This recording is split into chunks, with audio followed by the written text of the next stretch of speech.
Bara. Come on, yo.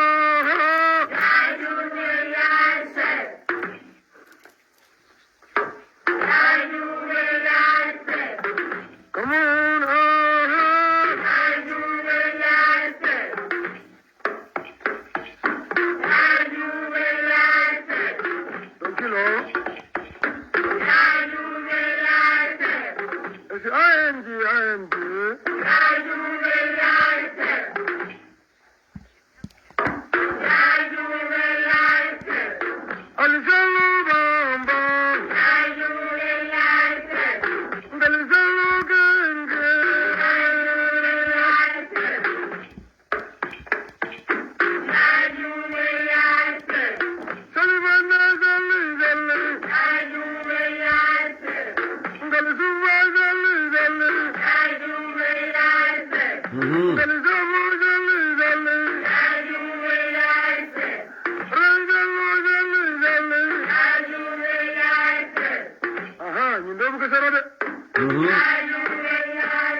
it's ING. Oh, my people.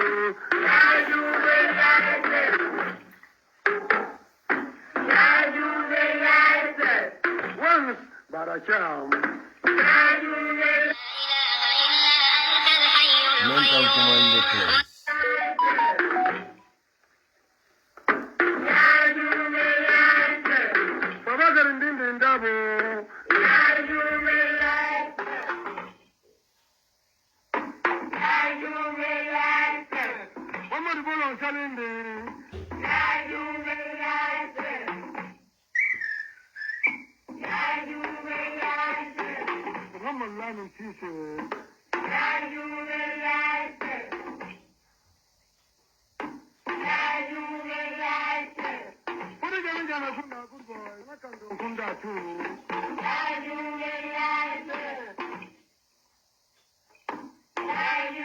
Alimbalande.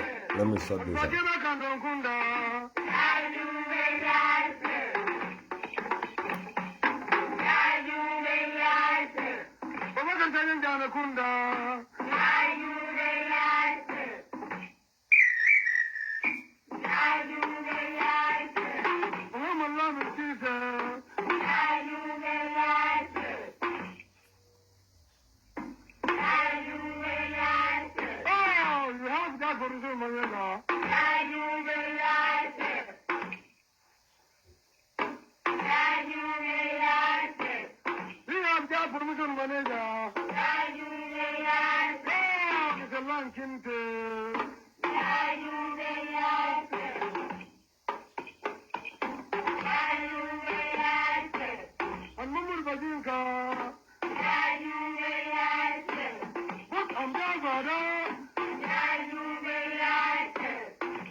Mbara. On my stick. On Gabi's yard. From Dumuto, Kian Dumuto. And the Gabi Planet too. Oh, Puni Kandanku. And Puni Bulanjo.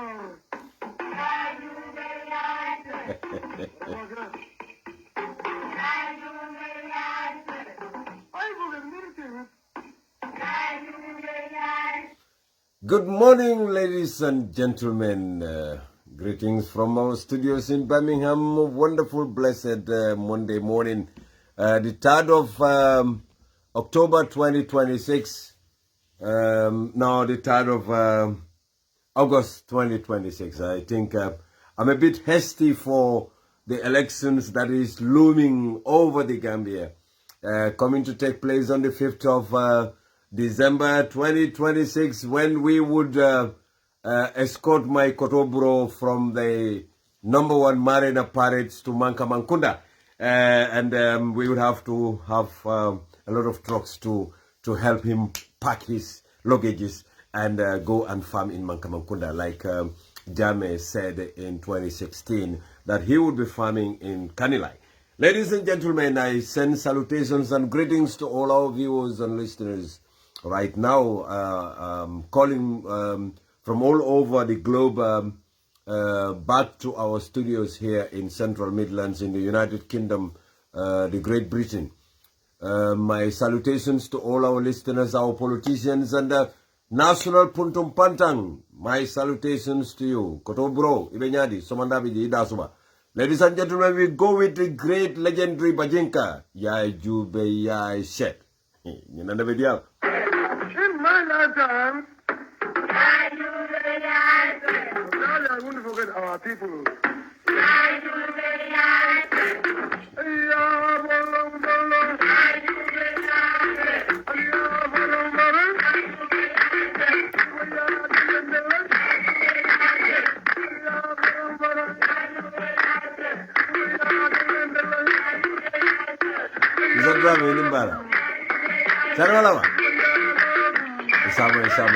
Sama.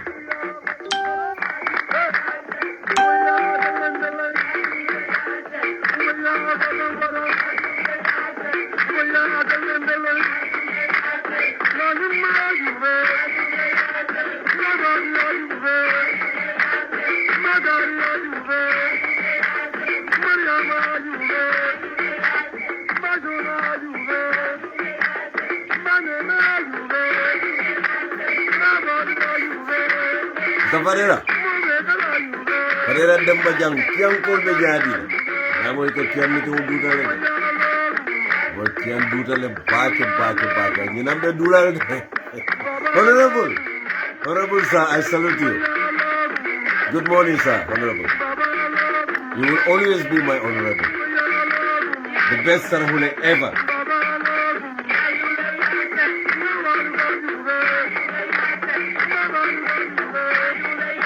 Badi wolungal kontong na studios lemo Central Midlands in Birmingham molmen bebe lamoy langal kontong kay politiko be during bitilo be bokang Birmingham sato konole Angleterre banko kang molmen bebe lamoy kambe lamoy be tentulam be jayila politiko be during ngalong ndefon koronto ta fam because ndeko October September fawman sifang akamunta mbe korontoron carte fawo koto bakele Mr. Saho Isama mbe korontoron carte fawo koto bake because mennu man politiko lon wolle ka cho politiko lonna lo wolbe politiko korosi kanne dynamics and trajectory comme angelel ka fu nyame aka ngotilin min tole kala be nyo ka ngotilin min tole andul lata nyinna la ko mbe tembo mento president Barrow me ya fo Gambiano lo katimu tam limit la fan balati Gambian kolbe tam limit dilalale December karotili lulu nadiata alayhi subhanahu wa ta'ala ndefa be moli nyene la menu be mako la katala bagasol part number 1 marina parid kasamba mankamankunda nabe seno kala tele alon nabe kenesumo kala tele alon par December karokono on the 5th nadiata alayhi ala mansea be danna wolunne insha Allah rabbu kaba wa rabbu samawati wal ardi badi wolo comme nga fale nyamen drong ntolu kay comme Mamadou Bajinka en karandala nyamen do ya jube ya set etele ya jube etele ya kalawlo ndete momento mbafala legendary Mamadou Bajinka en dandam banda bato because banda bato jebe duri mbakela ni wati ko munal ka kumo dol moy la banka mem moy fotulo mem mentala tulo tal laba fonde kan tulo moy nyamen kon sam fata tulu ba nyun tulu futa ba mem benda nka were nyamen farfara mbukal tulo were nyamba albuka fonyo bukal febang Madin Gambiankol. Fonyo bukali feba. Medame maji funkala fila mbalo jijala. Alingata badula, alingata.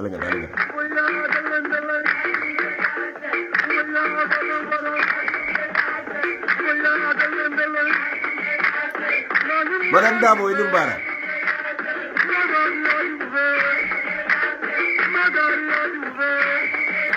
Madam with juice there, juice.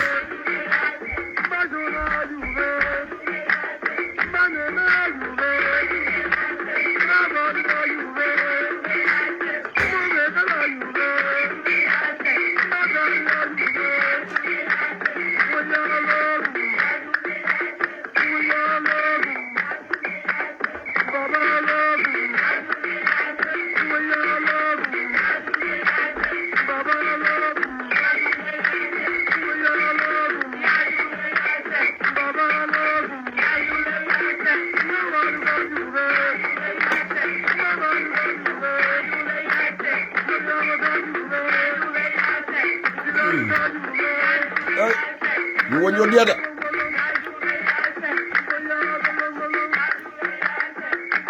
Yo badi wolo assalamu alaikum. Salamullahi alaikum. Alala kiso ni nemo balie atole menu be lamoyro la nyin tembola. Badi Gambia nkolo Gambia politiko be diaring. Menu mam politiko no wolka dewu. Ila kuo kambala fa amanke ko tanale mo bari imam politiko le long. Yalon politiko kanole. Politiko manke nyindi ko kata classroom le konte nga political science le karang. Warante nga nyimfonko londo le soto politiko kalonne. Yalon nali be al hakilo murundi koma domanding 1981. 1981. Nga atara menu man tara baluru menu mam wulu wo watola alale hakotu. Lafta kukoy samba sanya na diamo play la jang. Ali la moy domanding mina kachala. Long live the heroic comrades in the field force, raised to the ranks of the People's Liberation Army. Long live the struggle, death to neocolonialism, racism and fascism in the Gambia. Death to capitalism and bold imperialism. Down with the Dora administration, the public enemy. Victory for the Gambian revolutionary struggle. Victory for the oppressed people of the Gambia. Honor to the people. Glory to the people. Comrades in the struggle. Hello, Madam Gambia. Sedikan, Isama. Comrades, why the need for a revolution in the Gambia? Hello, Gambians. This is no magical question which is unanswerable. Only scientific. Badi Gambia nkolo kukoy samba sanya. Atelebe diamu kan nyilungola 1981 Gambia no wulita dorong iko feel forsolu aning some mercenaries wole bankota the state house take over a la family arrest kenne o me ya lonko ye tolle bonni Angleterre jang ke samba pour yeta makoy esolu pour kam makoy ka kukoy nala molu dislodge. Guess what? Kunung I met an old man alala de maroto nabe kachala ay nyininka where do you come from? Ngay mbota Gambia le. Mbe discuss kang Akonyeko, I was in the Gambia in 1981. Young officer, but now a very old man. Yentolle kinum purkata kukoy dislodge in Banjul. A very lengthy discussion soto. Me yalonko aka Gambia la political trajectory study back.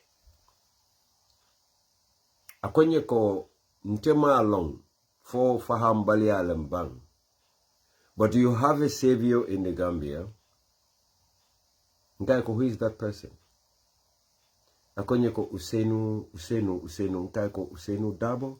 Akonye, yes, the lawyer. Mafa en konteka Usenu le support. Otoman kabo fulo la programo oto pako oto mbesa ikanna. Nkai, why do you say so? Akonyeko number one. He is focused, intelligent, and a will for the people of the Gambia is second to none. Nyimano nyimfonyele without hesitant. I took his number. Nai appointment ken nabe ben on Wednesday. Bimutena longolat. Bade wolo politiko ka understand le ya jube dunia bantala bankolu ka Gambia jube nyadile bibi ala jube Senegal yentoli yap nyame Senegal ka message le di Gambia nolla. You don't have a leader. Senegal ka message le di Gambia nolla. And untola politicians they are very disingenuous. It's very sad because mole political muta fairly to sign because politician ole political fendi mol bulle yake ku furu moleti.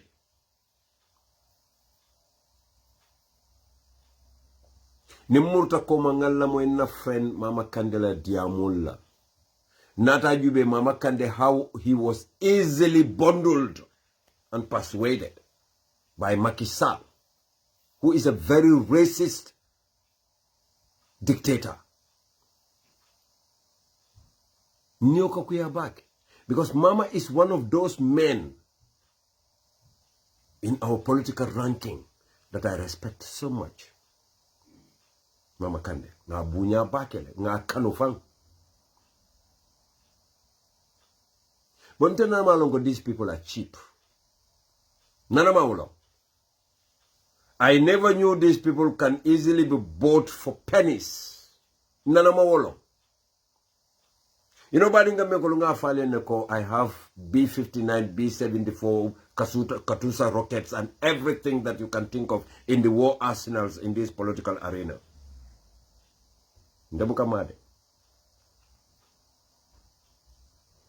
I went back into Mama's archives.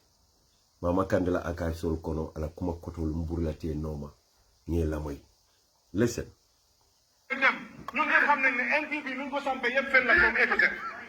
Why should we say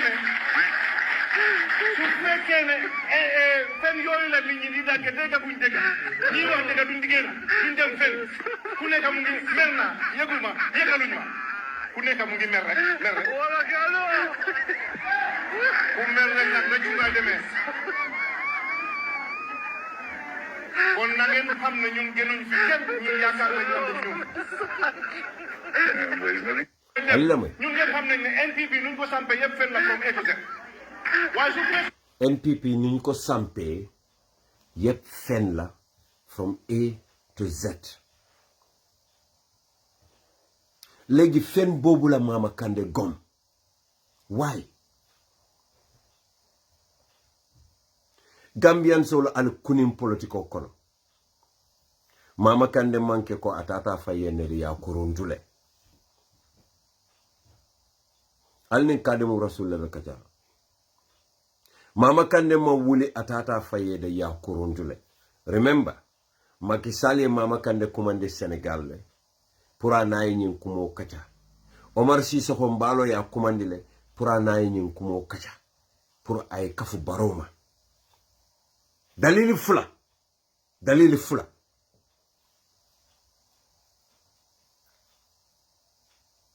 Mama Manson.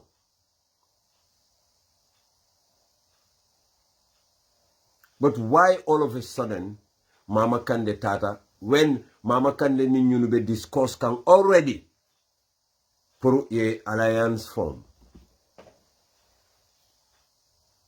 Mama Kandeh, ala belief moment wole mo ni United Democratic Party ma lead bayra ma lef wole lead ke alafta men na wole mo atelemu the next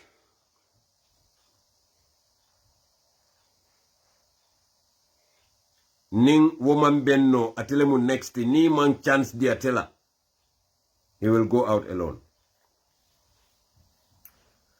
Mama Kandeh Tata Morocco anim Macky Sall benta Morocco in Rabat. That was the final meeting Yemen Soto Puriya convinced no ka join forces with Adama Barrow. But it is reasonable to postulate why the meaning of that meeting with sub-regional goal. One,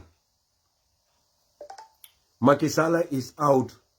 He is no longer president. I'm not president of Senegal anymore. Two, Omar Sissoko Mbalo is out. I'm not president. He is no longer president anymore. Alali nya yele. Bamba masle kadiam. Alali nya yele. Nka kuma kama memfalie. Wole muko.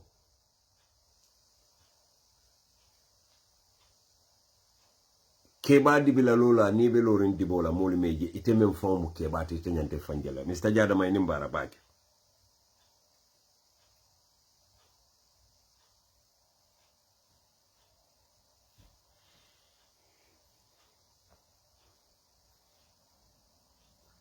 ngajele an entire day tilomu mobe ya di iko mama kande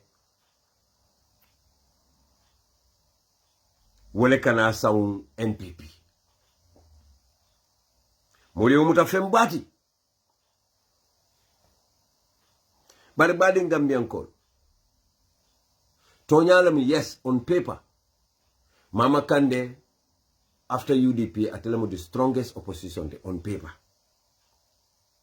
but work at 2022 because 2021 election ay karto men soto ngajele asiata baki but from 2020 kata 2022 nyol kana fombe bimen kono a lot had happened and no found carefully a day in politics is too long ngankali billahi wallahi tallahi hani Ibrahima Tabora Mane la mosi mama candidate right now in the political arena billahi wallahi tallahi because President Barrow men follow ke ala political battle kono against Mama Kande is to destroy Mama Kande's bases one by one and no ayo besoto through the help of funds from these people men no kilole Mama Kande kumandi pour ka diama e pour ay kafu baroma and it was President Barrow me ya fo e ko ninte mama destroy Jimara anen ala basis solton ta sotono alila moy political teacher la bimbe teaching kelale in politics kadu rasul bimbe te momento mama has no base fereng afota bill there is no base Jimara abe jikiring alaji somen na yow kuruntu ya samba wotata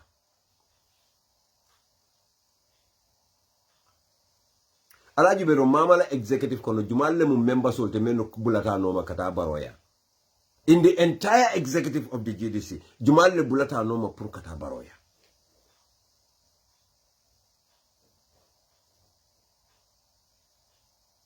yalon kumodo sutiata dala namo bukafu bari sondomo sa atano nyaya fele hannen dama fo and much more mama is in financial problems very big one I know of the Kasu scandals kadimu rasulle kadiyam ngale ko mama munterle de ko dolbeje nka soft sport sota wala demanding bar nim wonde ni nga jaba kesse woto nga mun ko nin keso bondi nyoto nga fene Gambians would realize that Mama Kande atata anata abekili barbi mete momento na Senegal nin na Senegal border Gambiano le menu be jara misira iko Senegal ko tate normale ko ikana seno kewo kenolto because jemu Senegal lati ngo hanna ya tarantol nin Senegal kelole bentema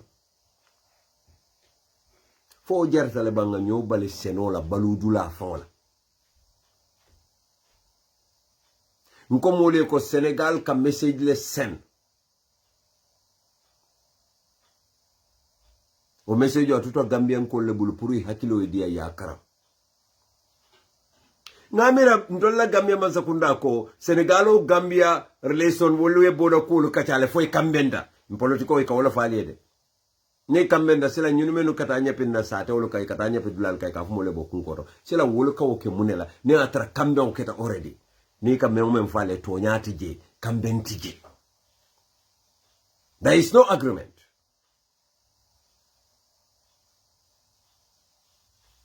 etema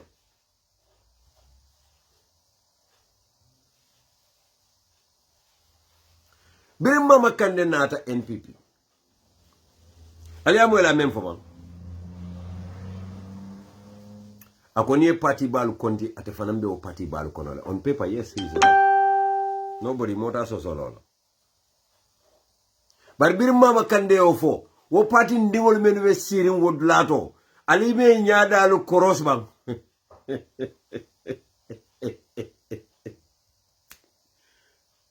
There is going to be a political tsunami in the Gambia Nimbaro Ganyeta. Yalam baro sarabo no buka kutabu umankala kutamu balinde fang.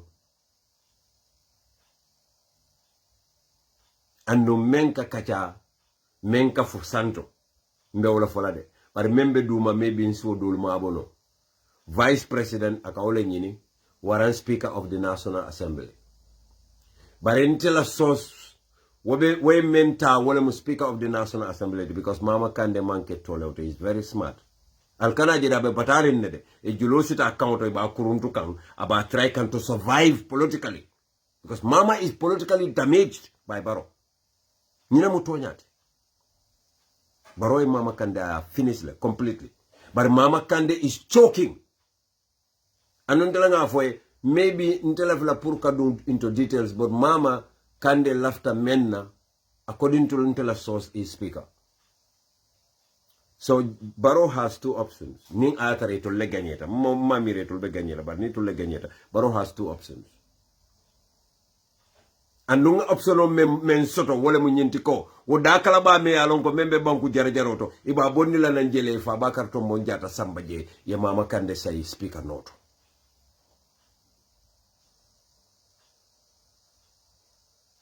Yala mutolo le ramusa kama len.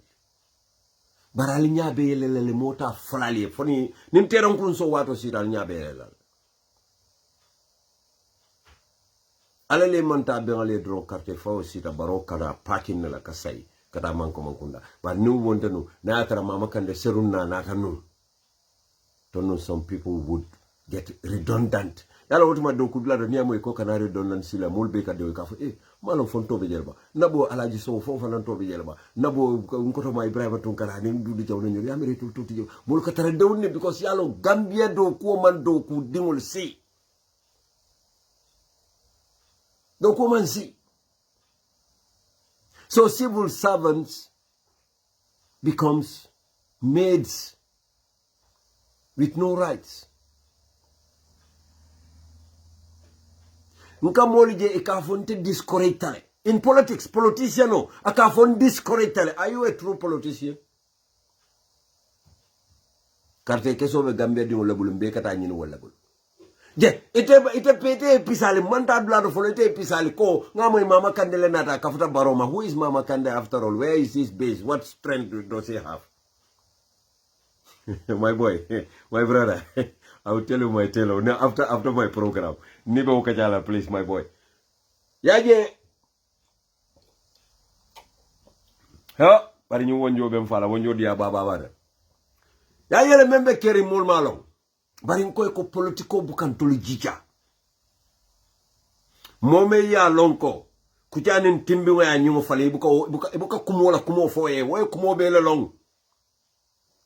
Olandi na ninka nyim porti jebe jumping frog up and down ibe kuma kunta mo be sifa fa lande buge danku fan because ntenga lonne what is the trajectory bimbe te moment of political trajectory is pointing towards a UDP victory billahi wallahi tallahi momo e political long korosiro ke dron ber UDP bota nyin alliance diamo kono alfon ya jele they started focusing Alfongli yajele what is happening. You men fele da malama nyomo ino. And ngalo ne that was going to happen. Ntenga alon ne ko wobe kelale. Walantin nga safero kenko I thank the United Democratic Party for withdrawing from this nonsense talk because it was not even a coalition talk. It was a convincing talk. Ntakwe mbuka oppositional attack. Amanken na waiting mbuka la fala. I'm a politician. Because nali bebe kampukila albema opposition olde. Asi keno ninga meta ning alaymanta bengali. Alisi kambe nole ali alliance form. So nita ka umari kajafi alte la nyola. Wala nante buka opposition ol kajafi. Intela concentration is on national puntum pantan. That is puntum pantan our economy. And our national coffers. Ntenya between the tolela. Kolol be warlen dro be konoma kam feri ke oka konoma in Gambia ko je Gambia da mala ke oka konoma be kono futol be warlen dro be tingile lol be konoma dro everybody konoma kono futu competition wala be NPP kono futu ba competition bar nadia ale December on the 5th wo be banna badin Gambia ko ngalo ne dalilo me antinna yaje kale ko president baro ku killing nteni mosi political rival ti nyawnya même ma so tin ko fale ku kiliye president baro la ko diante abuka kuma abo ameta nyawnya ba fala yalon a fawla molbe be siringa balaje imalon ko president baro ni mama kande ka nyojele imalon ko president baro ni mama kande on the ground movement sol be jele men yalon ko ka president baro kumandi ye mama kande kumandi Dakar ay te danguje wara ya kumandi Guinea Bissau ay te danguje wara ya kumandi Morocco ay te danguje president baro ye obelo ne mama kande yalon bar mama nana ma fali bari man president baro ja bir mama nata fali akale ko nimmen kamira nabuka nyomoy naka nyomoy Nkoto wonte ba mama kande to lola flag bi ara yala mama kande to lola le fereng ali yalo Gambia nyina ka kenna problème de ali kakari rumors spread même man soto ni rumors man soto mama kande to lola nkoto menno ka foy du kare nyinela ite mo kende balti kana idanko mama kande to lola Adama Barrow le be lola 2026 Adama be lola dalilo même jimara alfa wulita pour mama kande ni Adama Barrow e kafu mama wo ya lonne ko 2016 o jimara alfa man karto fay Adama Barrow ima fayay bile muy bafula kon dingole mu ha malla fi nay ñoo saba bar wato men na mama kay Adama Barrow be lola UDP ticket ani mama kande fond in 2007 foto ma jimara ko malon ko Adama Barrow ma jimara dingol bari ya balile ay karto men fond soto hani se ko mbalo le ya dan karto wala se kumbalo ngalondi UDP se kumbalo e men soto biringa Adama Barrow londa mo soto la lo fulo be alin kana nyonene yalon ko ne ko politiko ko non te bu ko porcho ni wol manke kilinde fam ndame political animal nde nimboda politiko ko nga politiko uniform la ni benta dawda I am Bamba Mas I'm a total different person the person you know in jarabaro ko ndan kamuru ngake walati ba ni ngana politique uniform dul ngam pare ko sain dem dunta are de za malo ka fale roi des arrêts boka ko ma fele I don't care ndika file from all cylinders balin Gambia ko atelier lon ne ko APRC NRP you know they are very viable alliance of the national puntum panta APRC and NRP very viable alliance but yalla munemo futwole mantara diaring right now be bankuole to biring Adama Barrow lota ko yaya jamme ka aka politics sifa menke wala mu aka nene political ke wala mu ning fenke da ning karte fa kana sila kata gredal busa siloka ma yalla alman political lo alal tulolo bam fa ba karto mon jata munef alal tulolo rambo jata ya jabi munela ñin 2026 carte fayo mbintam bir kono ñoboru wala malum faale je moy leba ye Barrow jabi wala ko ñin 2026 carte fayo mbintam bir kono ñoboru wala Barrow mo man ninka diwol te Barrow le man ninka kaw moy fa bakar fonti fo Barrow yo kumo moy le because Barrow ak kumo be le moy rambo jata fane jabiro ke wo kuma kan kile wala e ko ka Barrow le threaten ni wato le mu jimara alfa le wulete ko Barrow la maro mu jimara la maloleti alinga mama wali lila moy na de bielbe kumo moy la même mu ne dingoti même mu kesoti some people men ya lonko aji bane ko ñol woli fero kata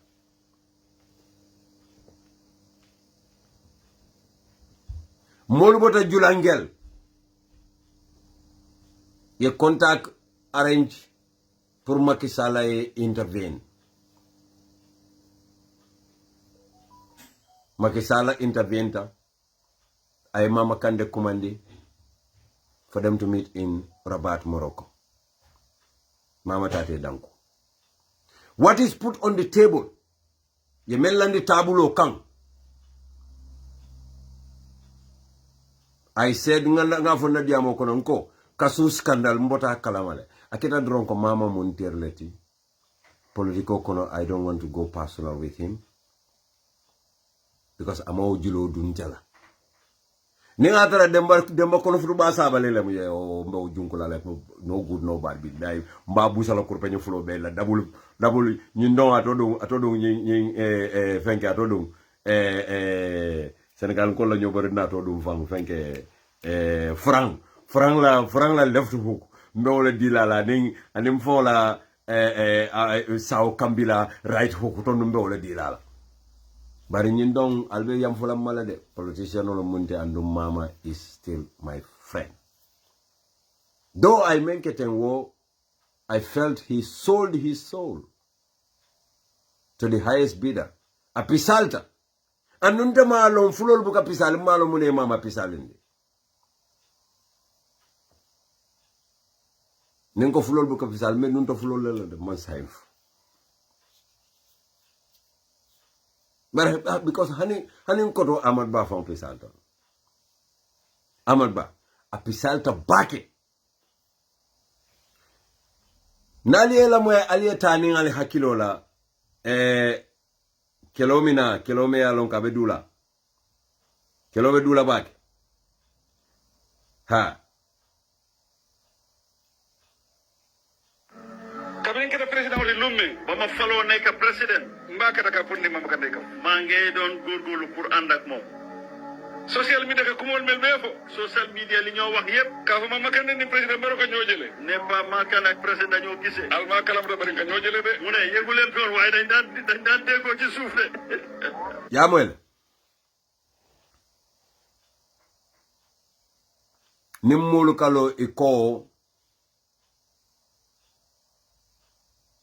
mama kande nim president baro kanyo jele president baro fo wala kuma kan wala moyle ako ma kalamuta hani president baro afole ko dolu ma kalamuta to nga kalamuta ko ni mama kande kanyo jele bari ngoto lanson ko dula dole be kiyam kono fo foni woto lole mba ko ni na benda je number 1 na number 1 buse karoko yalo ko lanson ko be o busale karoko nte ko to mude nte do busale karoko bari nte be demba sabale nte bo ko no junkula bari wala linga nyim play ngal lama baro fu mo wane travel up there by $4 million loan to Harris Bubat ko be mo am 300,000 in his account baro businessman la wondi businessman jam ali lama baro fu mo wane travel up there by $4 million loan to Harris Bubat ko be mo am 300,000 in his account baro businessman la wondi businessman jam ali amoyle mama le kadiamute ako president baro nyobe diamo la oba fola travel fonkola ko mo me yalon ko nanaman 300,000 soto ala account yala alma mellon wala mo politically mama had made president baro sleepless aya batandi politiko kono back president baro man sila mola dunia kono politiko la karola menta mera mama so abadi ulia mako e woleto kawo susula nyinka fa o susula men ka wuru atulo kono susula kande susula kawo susula nyimfa but it has very little political significance because politically I mama damage mama ma fate wulila de hani mawof because cartel mu Gambia di ngol tati they can choose to vote for anybody. And no mafo mama Kande does not have political weight. Mafo politic molta koma de mawof. Nko memba koma down doyate le president Baroye o down doyale. Because mama Kande la député lulo be a bele busala. Ala kansulo tannen sayo be a bele tabulu. Mama Kande had no MP. Nothing. Absolutely. And the last election, at the APRC down. But APRC managed to get at least 2 seats. Noto Alliance managed 5 seats. Sort of. NRP managed 6 rounds of deputy board. Mama Kande Zero. Baro made so of that. Zero. Akana hani killing sort. Hannembe fuare alal. Bar mama kan nemmal fay siran killing sort. Barola last election campaign world. Aka UDP le attack publicly. But on the ground after mama kandele finish la politically. Al hakilo ba kanne birin joka dula député o cross kapeta Mr. Jao anin jara central la député o biri cross kapeta kata NPP. Ibemu GDC député o land. Ima for la consequence molye, but they were paid millions, each of them. Ala fo bamba mas la yafo. They were bought ye sanne. Kweka jongo sa nyamen, that's how they bought them. Nyimbe pour ka mama damage politically. But itoli muneke, itol ko mama kande ko, itol kanata president meet the people's dollar. That is a lie. Ntamantara jam pour ka mama kande defend, but wanted tonyati. Umanke tonyati. I know mama. Honorable Munambula. Munamko ina ko national puntum pandam fongal finish. Mama kande nana mafo nyune ko alkanta president meet the people's dollar nana mafo. But de yalo ibuka mbiro da ken saw boy. Foye excuse le di nyine mbondi. Iman demba sabali ge. Demba sabali birabe parela. Alimbala, let me take this call. Nko nga nyinkina ne de mbe diamolan. Nga kila de. I double check bam, please. Mama Kande Tonyalem aka President Barrow challenge le in every way possible. Alafta President Barrow la man sakunda boy ndelale anyhow. But obviously ala député la malla fi ay fo wala. Ete amira o député fulo bebe bono la GDC nyadile on the same particular month. Mama kanne manyenna Macky Sall nyolla kumo moyla. Amanyenna Umar Sissoco Embalo nyolla kumo moyla because it all after mama menke wala mo to kill his political ambition and watering can President Barrow's political ambition. Wala mo atela presidential ambition o ayo fa dek. Ay kafu Baroma ka Barrow ta jibon. And then this is what they convince him to do because ye mama kandela weak points le long. Ye sembeta weak point ola pour kata. Ngoto president ngoto lanson konjay. Ala la moy. Those moment na tadiata nyawole mu mama kandeti.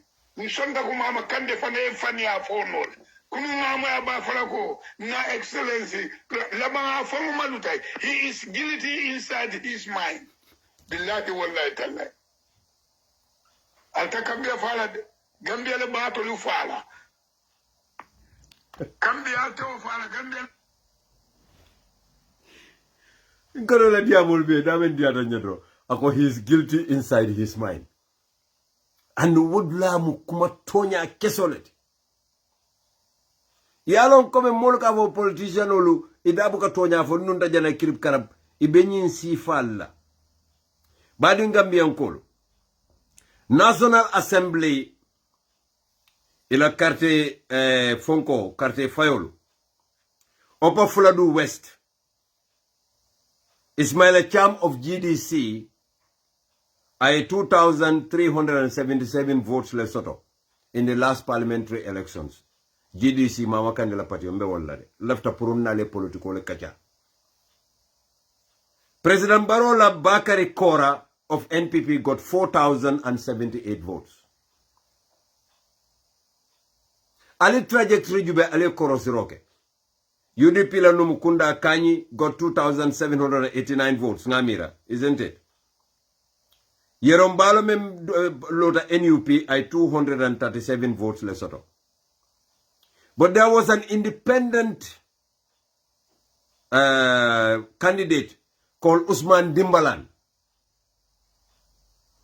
That independent candidate, Nayatra political party le Londino, could have been a dicing card. Because I 3,318 votes lesoto. Usman Dimbalan independent. Yalo na UDP faram politiko ka money somewhere. Sometimes nka favoritism kem found la tombondi role tole. In that Upper Fladu West, yes, Numukunda Kanyi might be a better candidate, but I would have chosen Usman Dembala. Because attending NPP la candidate otema 4,078, there are only few hundred votes. Ada wala, not even 1,000, few hundred votes. 3,318 versus 4,078. NPP fanankanyim political trajectory le koros. Lower Fuladu, Jibimbalo, 6,000. GDC, 1,428. Nkafale neko GDC is strong damenuto. Alinga taje bangi jube bang. Tumana, there was no GDC. Sandu, there was no GDC. Sandu, the whole of Sandu. GDC man candidate sotoje. Foni Kansala, iman candidate sotoje. Foni Berfet, iman candidate sotoje. Latir Kunda Sabiji. GDC man candidate sotoje. Talending constituency.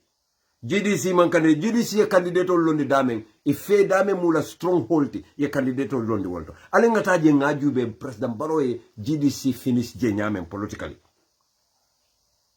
Serekunda West. Mamadou Jany of GDC got only 521 votes. Hani Nene Freda Gomez Leadang of the CA. Because Nene Freda Gomez Lota CA, Nene Freda Gomez was able to pull more than 2,500 votes. Mustafa Law of NPP, 4,000 plus votes. Waleadang, Serekunda West constituency. Fatou Sow of PDIS got almost 2,800 votes. Patiol Bay GDC Ledang in Serekunda West constituency. UDP's Madi Sise got 5,000 plus votes. Even the independent Mamadou Lamin Sane, 1,000 plus. Only GDC le 1,000 votes in that constituency. Ndaboka politique ndaboka kuma kalasi no fo moy. Nko ko politique nteka research leke. This is why nga jolon dame aka bamba wallet. Alfa nyanta alon na ko. Mbetembo mendo sign. Politically, Baroye mama can finish le. Wallahi mantra chahanola. I make so le mama la basis ol be, I tatol be le boy, I yirol be boy je, dibente je, fente je mama can be fona lo tatilo malaku ngota touch. Near the Woolly West, there was no NPP. Woolly West. Ibrahim Conte, GMC, Maifati La Patio. Woolly Mumo be 500. No, I'm going to you a don't politician or later, go for a cat. I can't calavicate Jungutu for a couple of it will loot a dame in a backyard for 1,000 vote for in your own backyard. What are you talking about? More will kill information support in our own backyard. Me aloko is more than 10,000 people. More will kill information support. Or yanta saunale. You would die yet out sinjo lo if I'm start all. Nindalo da jara is man 1,000 votes. Don't take it jara. Mbesa lakian. Mbitakia. Mamul bota all. Waranga murukabu.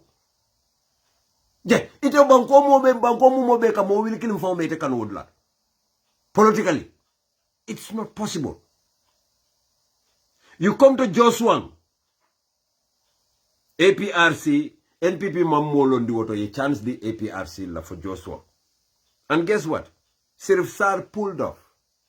Because I APRC cartel la kafunyoma, and NPP cartel.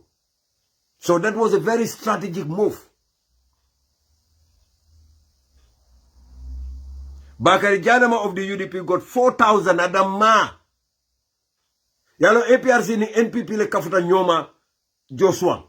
UDP da momentol fasa. Parti jelle NPP fasa odlato. APRC, Noto Alliance. Henry Gomez. Parti say, UDP killing. We were able to pull 4,500 plus votes. If my alone ko parti ol ni lote faye mbewo sirango talale Joshua. Mr. Jadama be osi raw talale. Ika political calculation o ketenne. You just don't close your eyes and talk blah blah blah boom boom on social media. No, you need to know the facts. And when you let mutoñati motamen dispute nola. They are impeccable truth. Kantora Bileji Tunkara for NPP and UDP la Mamadou Fati.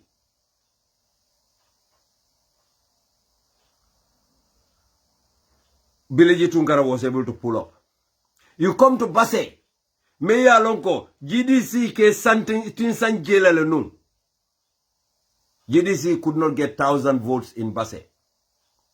Sekuba got 5,000. Haji got 1,600. GDC got 800. Independent Yusuf Abalde got 882 votes. Dauda Nene Gale Jalo Independent got 896 votes. So han independent lay down. Fonyi Jarol no GDC. Fonyi Bondali no GDC. Sabah Sanjal Samba Fall of GDC got 896.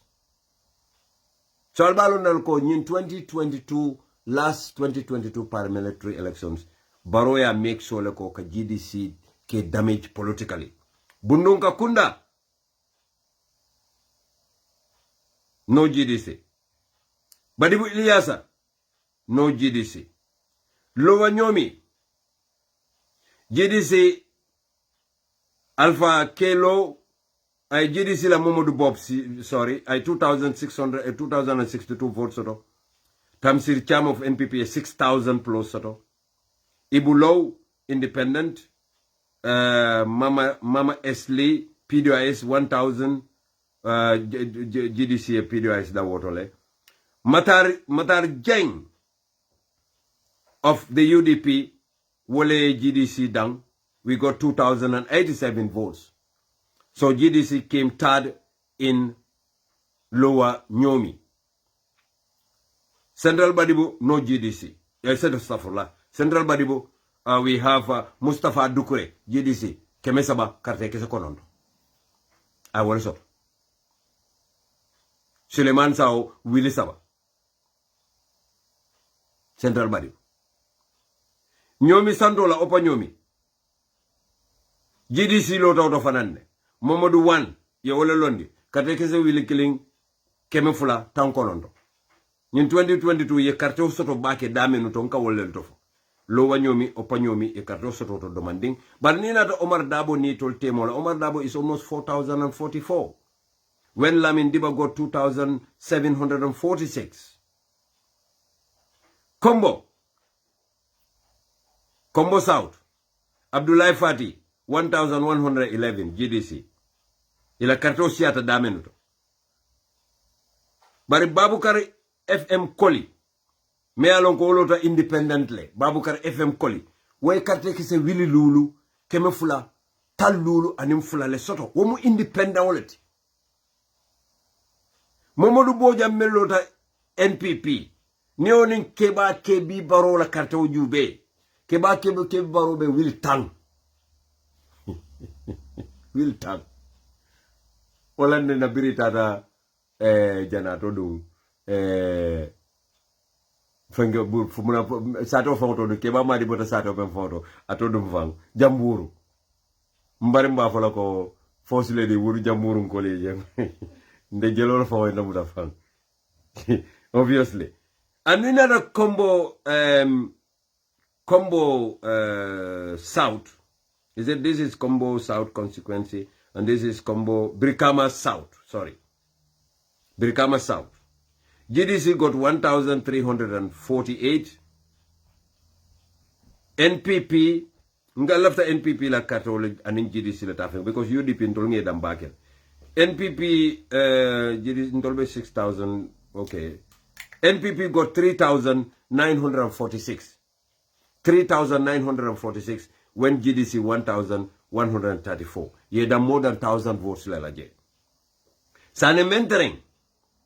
sane mentere yalon si o luka carte so wol talon ka jompi wala la muko wol konti e be fe si Baba Galla Jollo NPP 4,000 Victor Jata PDIS wo fanana katoma 700 plus Fatou Cham tolbe Wilitang keme woro wala nimfeng independent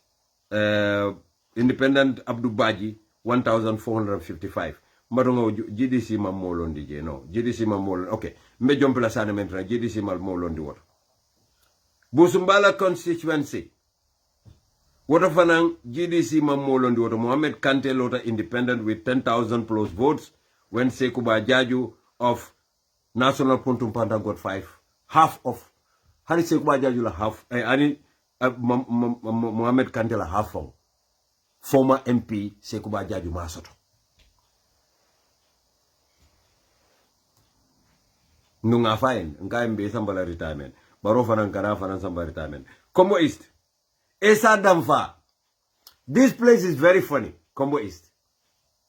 Nka mbe fale nali kita hakil malta almanke san kamalti. Albenna kumo melan. Combo East. Esa Damfa NPP 3,900 plus. James Mendy Independent 1,300 plus. Abdou Sow UDP 6,135. But you have Tairu Baji Independent plus 2,268 votes. I will sort of Tairu Baji Independent. So NPP la Esa Damfa ni James Mendy ni Tairu Baji la karte kafunyoma ye Esa Damfa ya danne baki fam. Bare ni la karte kafunyoma ima Abdou Sow si. Combo East. Nyajen kale ko West Coast. Jemu UDP la powerhouse la di. Mota kurang fano la. Mota jija no la. Nobody. Alo safe kaito balali alandi.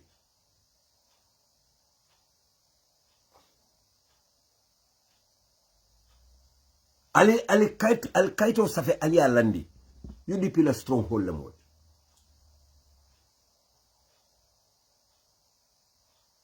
Alali nyakasi nendir la lante ko uldanku. Wolu they have a problem. Wolu they would always see me live. And then the more they see me live, the more angrier they will become. And then they can enjoy it. Let them insult him. All you know constituency. CA 500 ko si ente malo ito kamallo me. Malavike to japa. Ablai Cisse of National Puntum Pandang got 5,400 plus. GDC la Alaji Fall got 1,300 plus. Lamin Sabali of UDP got 4,700 plus. So imagine the margin was not that much with all Yundum. Brikama Note Namira Bambo Alaji be Otoma Famol. GDC yakata auto the Brikama Note because Lamin KB Bojang got 2,226. Lamin KB Bojang. No, elaftanga menta fonto wumuna freneti mbuka wala vote for munja unsa unta wala constituency la nta for mbang adiata ntele yala alka nyini kal katra mola life jube kanne albe mo nyor kal be mo laftale ngana friend la vote for nto for mbawula nta for ni lafte fo ina yena na life je fo yaf Nyamina GDC be jikirin damena Nyamina Dankunku constituency 573 votes here also. When NRP la Samba Jalo is in the thousands. Opa Salom Jefanan GDC Imam Molondije. Lower Badibu GDC Imam Molondije. Kiang Central GDC Imam Molondije. Kiang West GDC Imam Molondije. But Jara Central. Jara East. Mamadou Dem. Dongoroba.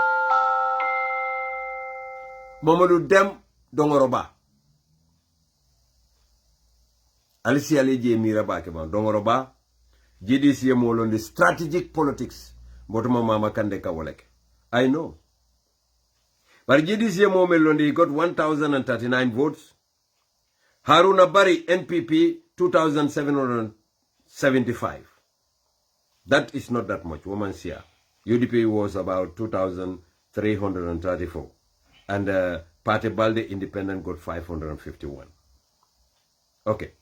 Wotokola GDC, ibi jikirin damen loko isi ganyeno damen uto. Almost ifota bella. Kiang East Imamo Londi was only NPP and UDP. Dame alonko nga NPP firfirinding busul. Okay. Janjambure constituency GDC Imamo Londi wotofana. Nyani constituency GDC Omar Bale Londi. Bari malo munemu mama kande ala candidate ol bembo kamane nkajije. Why? I'm not being racist, but I'm just asking a layman's question. Mama, until a friend bukantola mo Londi. Why? For mama malantola ba.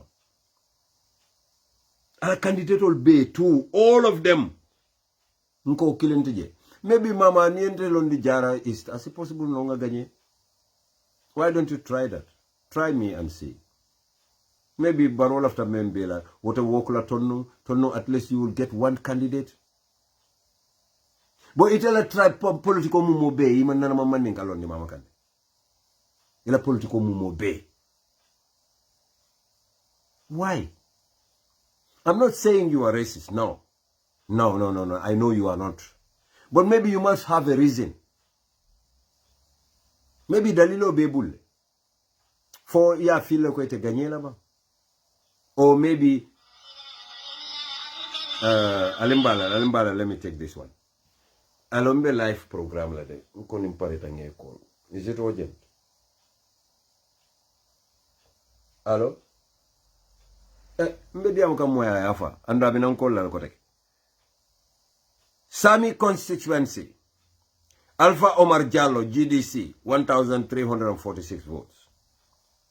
Musukeba Keta, NPP, 2,712 votes. UDP la gagné out, I know, but just nka NPP ni UDP, GDC la carte ofenke. Salum constituency. APP Sobea got 294.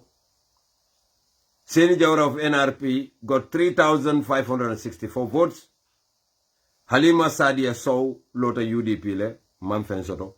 Biran Sen Lota Independent, 1,000 plus votes. Keba Kante, Independent, 300 plus. Amat Seka, Independent, 140 votes. Nyamina West constituency. JDC's Yorojalo got 617 votes. Biram Sow of NPP got 1,034 votes. Aliyewo different jele. Kemeseng Sane, Checks Sane of PDIS got 464. Checks, mbari yamena ninyamena nkulma la fila najara. Okay. GDC won, seats won in GDC, GDC Siraul Menu Ganye in 2016, where Nyamina East constituency, Omar Sise, 2,056 votes. And in Dauda General order for NPP, 2021, Dauda Jen got 3,265. Omar got 2,056 votes. Alaji Mamadi Kurang got 2,044. And Madi Sise, is it Alaji Madi Sise? And you have Madi Gay Independent. Jimara constituency, Alaji Sow. Wole munun dipite oti je. President Baro ya fai praisa unna naman samwabe molondi la Jimara memba abo indila. Itata Esa Conte kamanan sarakule kunda. Esa Conte got 6,861 votes, when Alaji Sow got only 3,500 plus votes. Alaji Sow boita. Baro e Jimara busi mama kandela. Because Birim Mama Kandelo, the Jimaral Mala, best. Councilor wise, MP wise. Baroya Nyatilin Jella. Baro Bukatali for Yam Baron Kalinako. Baron Kotolema, Atele political non-debt. Mantra Chahanolade. Nimuka Baro Mira political novice. You don't know politics.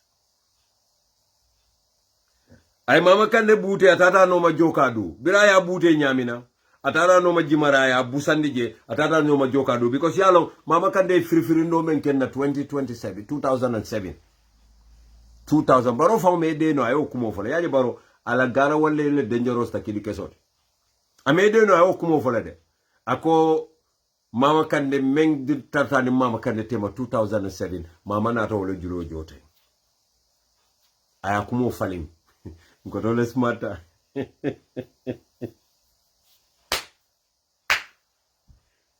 I swear to God. I swear to God. Jumara la carte for 2007 Jumara parliamentary election. 2007 Jumara parliamentary election. Madunga Google alebam. Google ya itandala salon kontemaf. Jumara parliamentary election results. Marunga bitan dala anambaro mensoro mbafala lenne mama kande fana mensoro mbafala lenne Gambia nale google ni ka oba be fala lenne alkana mira ko ndeba mama asle kamolane 2007 parliamentary results of Jimar Allahu Akbar results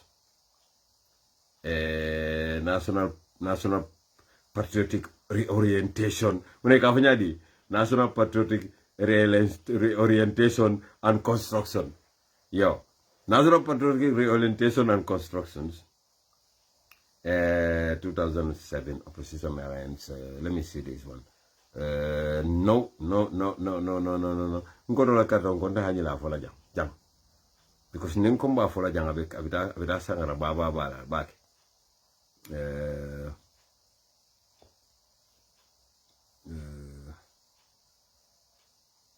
Mama Kande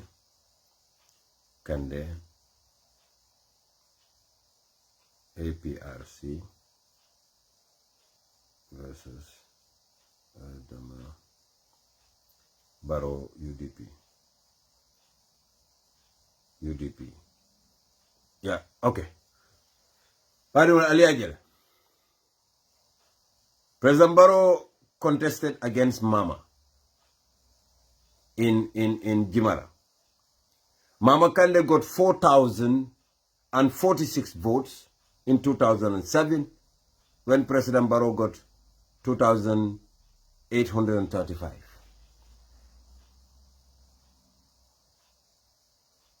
Mama Kande and President Barrow Jimara election 2007 results all quality. President Barrow got 2,087 while Mama Kande got 4,000 plus votes. And wofanan keta nyameng wotaimo Mama Kande among strong back Jimara wo nyamade. Hani wotama man strong back Jimara wo nyama. Compare that to Sekumbalo Lalo. Sekumbalo biring atalon the UDP 1997. Sekumbalo ayakata bakelede. Sekumbalo bande ntolmu politician balelti. Sekumbalo UDP. Okay. Jimara la election of 1997 take for 2007 1997 Sekumbalo bringa Sekumbalo londi at least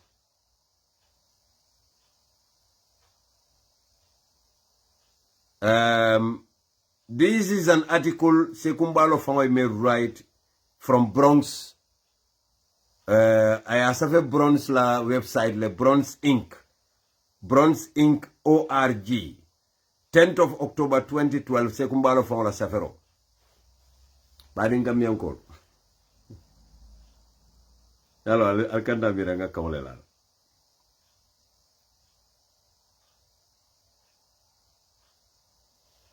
ale nyinja yala fong le alo nyimu Sekumbalo young Sekumbalo at that time dama ka kala mola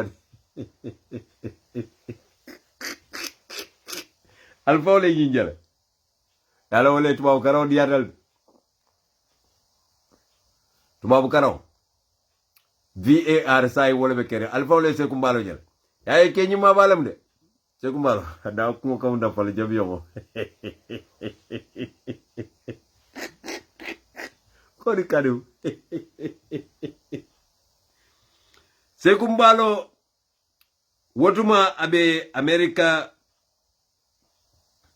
abe Gambia la political trajectory explain kan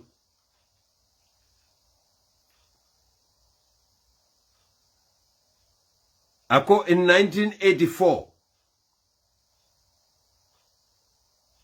ako abe bola fula mori bokat sate okono a wuluta damen kata bankola capital to Banjul working at the Royal Victoria Hospital.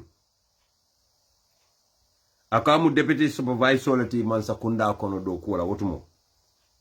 Ako ya dismiss ala do kuola biraye Supreme Court ay Mansakunda samba kitiola. A fota ala do kuola a fama ba samba kolda wonana mang la fi politikola. Sekumbalo la saferode.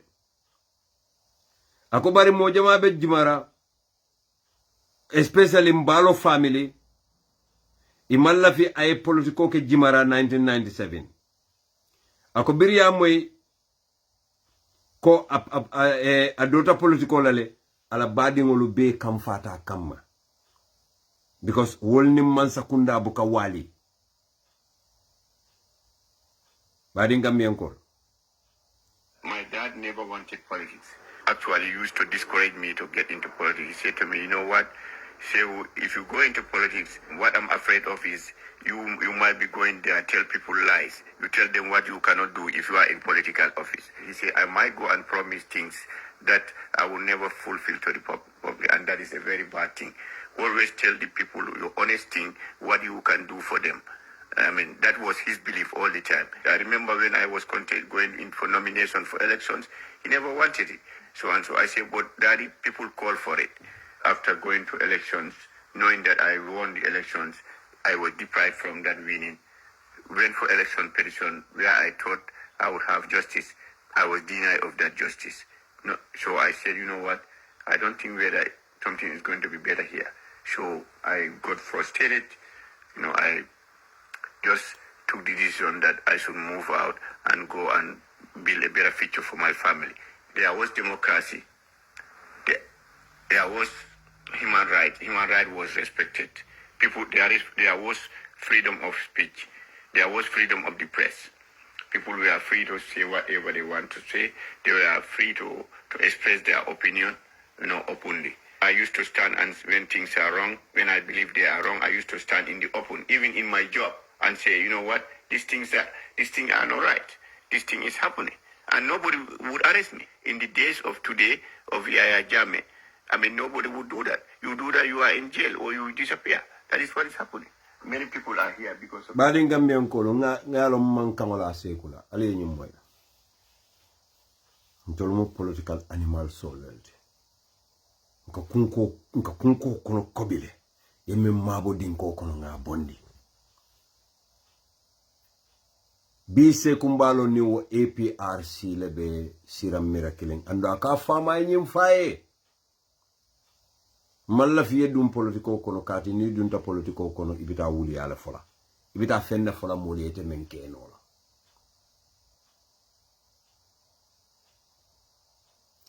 Alila moy hakilola. Nkale loko nying 2026 mu politics of truthlet. Momo la politiko mu wuli a foti ibe wanyar lale ibe tenkeren lale. Matunga wonjo ken kono. Yo, muna nyina ndina Gambia bukan tolmea. Wonjo diata. Yajele sekumbalo tonya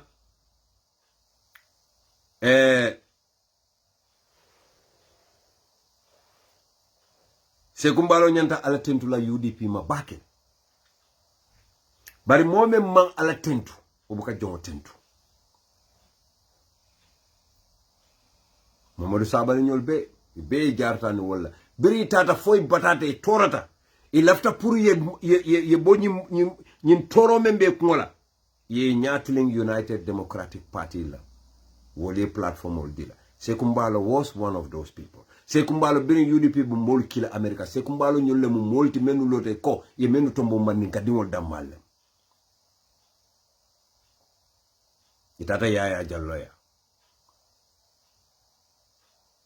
Yaya was able to manage ka party convince ko ha no mamira tribal ko maybe aketa le dorombar ali mo fula dundi je fana no kono Seku was lucky to be one of those wala tata America ni wol kalo bi e ka dokota e ka UDP chukala ifo nyandona they are very ungrateful ye menke UDP le be menke la barola wol betamela Seku mbalo lo ta janay baro deny bro de lay Mama Kandelo talay baro deny bro de lay bari say ko jimaran ko be nyanta bulala baro la noma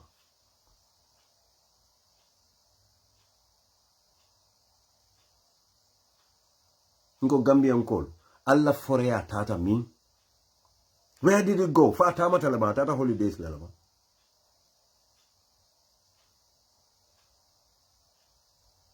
fa ya mira al kamem fo jimara nim fo nyin call kalmoy nalte ko ya because alka fonyin kol tumi kensenkele alka fonyin kol tumi le kensenke nal fota da fonyi ale kuma kensango do bulo nal tata damal sita jimara ale ya fokon tolle mu badi wonta alen kana son moy president baro challenge in fonyi in jimara because APRC keta wala nyama singulu nyasi kalole num in fonyi against APRC. And that's a fact. Singul nyasi kalo dame Yaya Jammeh bota wala fond.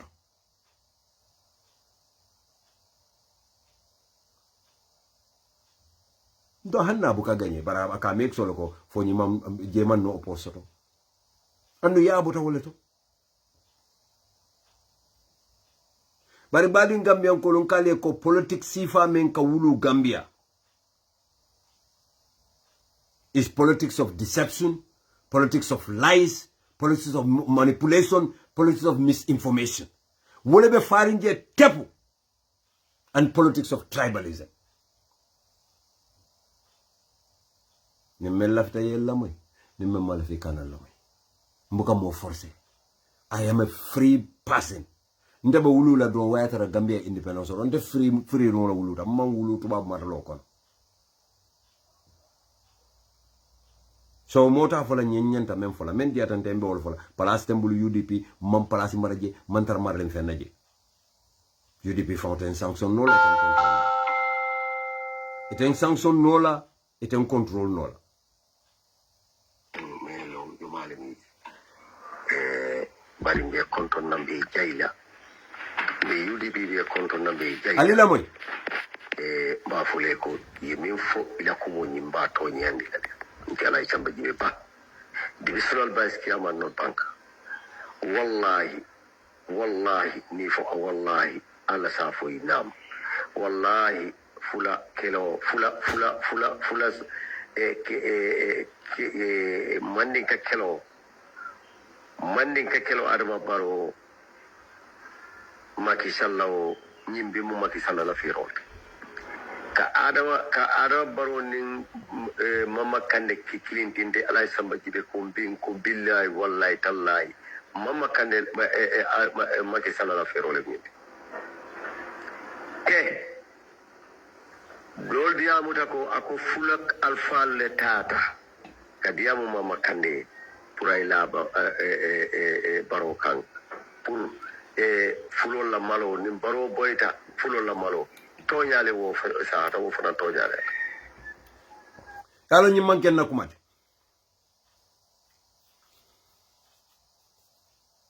ali yalo ne nyimman ken tela kumati bara ala be la moy woto be min yamaro dila mbadi wallah politiko te Gambia mandika kelole be Gambia fo mandin kol alman lo wolo fo mandin kol alman woji inde bu fulolti be fulol konole bari wo kelo ben kanne pour nga mandin kol min fasa billahi wallahi tallahi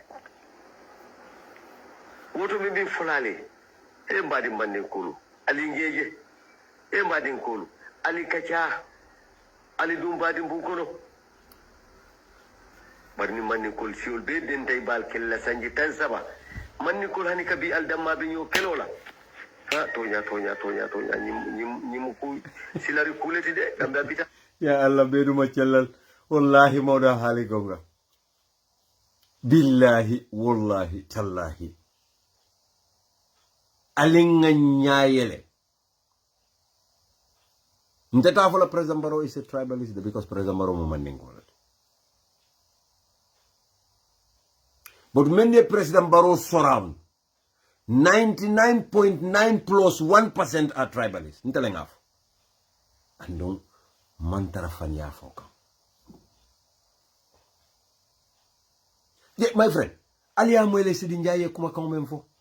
Molu ko ha sidinjaye ofo dumale moma nyana fontinde la banta. Aliye la excusol jele de. Badi Gambian kol alibo sinol alali nyayele. Nyinka memfo ako kuma kama memfo amanke mandinka dinte. Ako ikate fo kele muna naka mandinkol fasa. Fo UDP fasa mu mandinka fasa la tiba.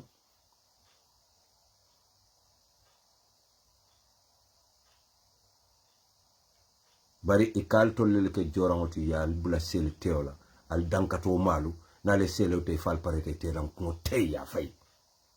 Why should you allow that? Ndema fo kana political party support of your choice. That's your choice. But kana so yeke jorangoti destroy yourself. Nte tawo kela politike. Nte nana te tarla UDP iko bente use la ka fulo kele. Nte fulo kele no la nyadile. How? Momo yentelo. Nyantalo na konte fula kirela njora te tarno lan tebul. We mbendi wol kala mi. Andun tengalo na how much my children love me. En kanu la fama ndandu la sor. Ndadi wol ni tara siring. Ke baba ko to le siata la bani tara be jurmirin kan. La ba mu kala fela ni jinol. Nimbi wolia lonko ba ma la fi fulol ndol ba mu fulol. How would they feel?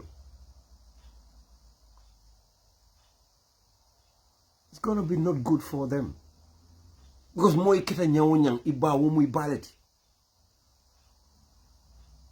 bari nyina mu political reality in the Gambia, and that was why Macky Sall insisted pour Mama Kandeh move. Muna for Macky Sall for opposition party jelebe Gambia. Muna na manta no why Mama Kandeh? Why? Because Mama Kandeh is the only full opposition party against President Barrow.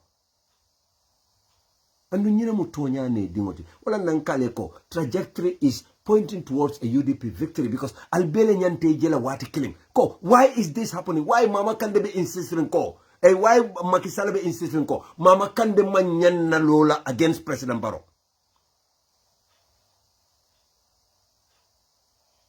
Ngadi lule soto, my brother. Munantina aketa Macky Sall kundimoti ameni jino Macky Sall bala ni UN palace nyinola abe borim na Africa banko lukang pour ya mako ake UN Secretary General, yet he is a very toxic tribalist. Alama kana so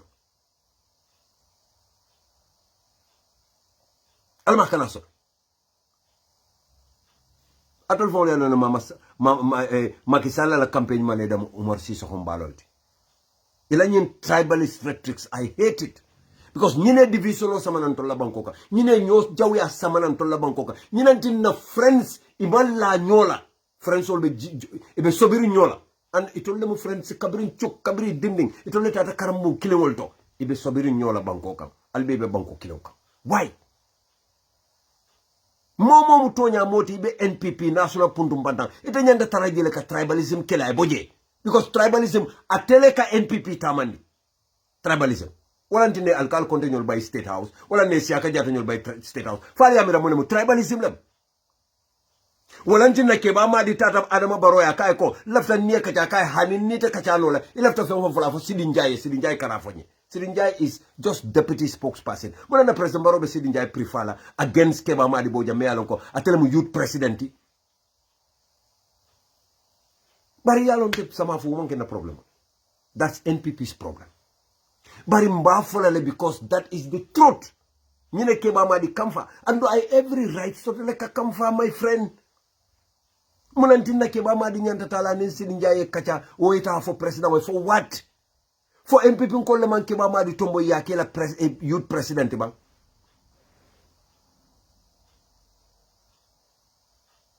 Munantina mai muna sise dabo be finde na bafola ko sidinja yemmen ke kuma kuntawole mu imanya na kuma sifa fola ni president baro mo yabe kamfale kamal president baro fanam fawina finde nan akomen ko naya mo yabe kamfale ay naw malundi in public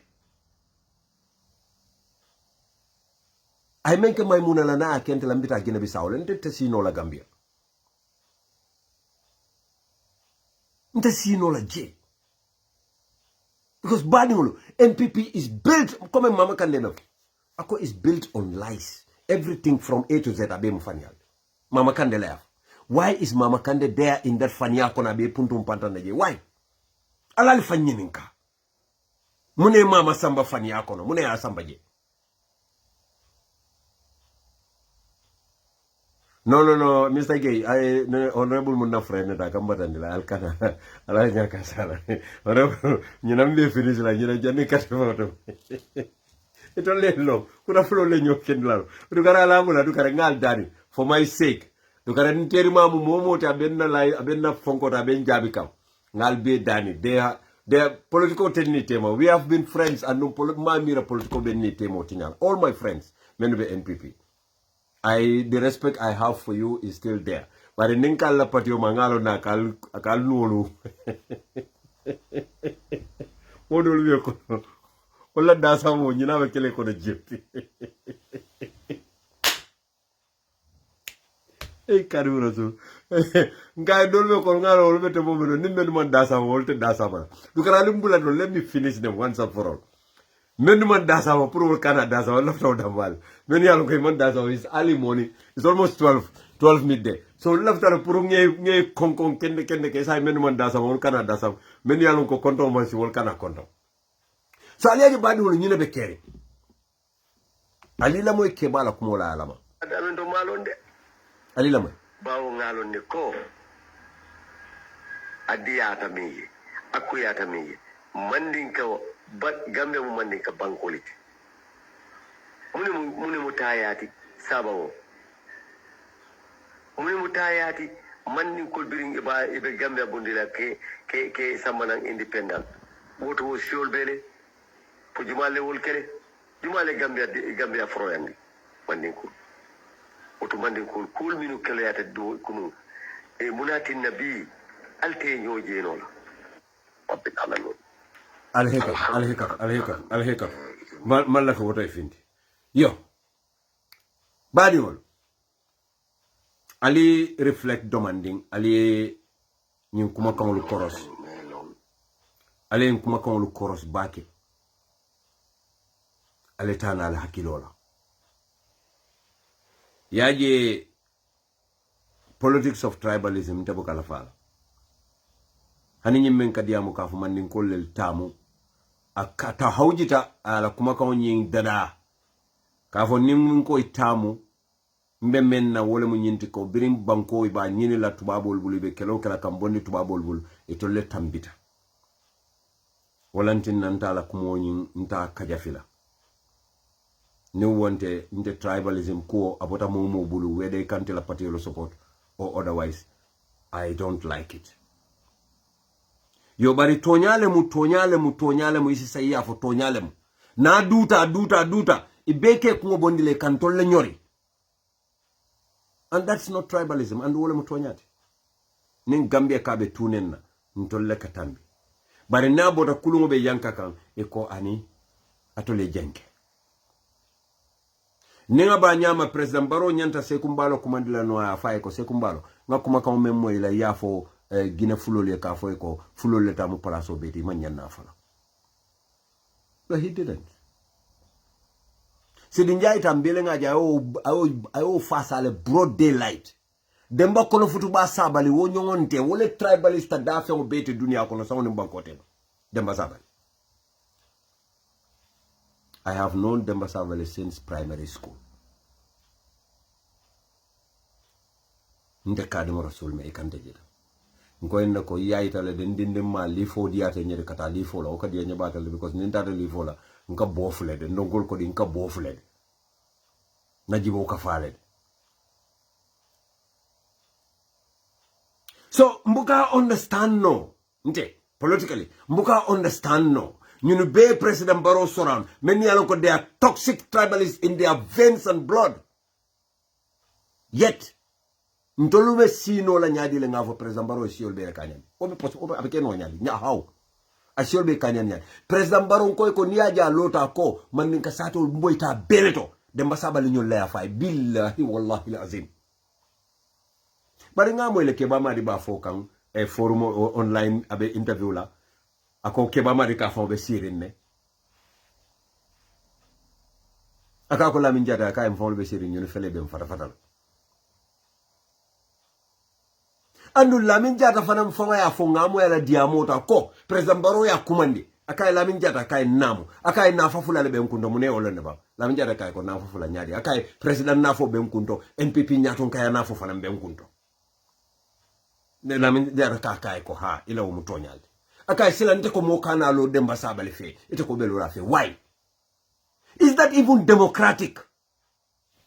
Is President Barrow democratic? NPP kono dictatorship la katamaje mo kanalo Sidin Jai fe mo kanalo Maymouda Balde fe mo kanalo Demba Sabali fe ani ñun be mu kayel mo le fulo le muyti bari man din kol allo Lamin Cham fe allo Maymouda fe allo ñun fe ñun do be allo fe baral kanalo sana wol fe wol mo bari kundan ko le bari mu fa kunda man din kol allo wol fe. That's tribalism.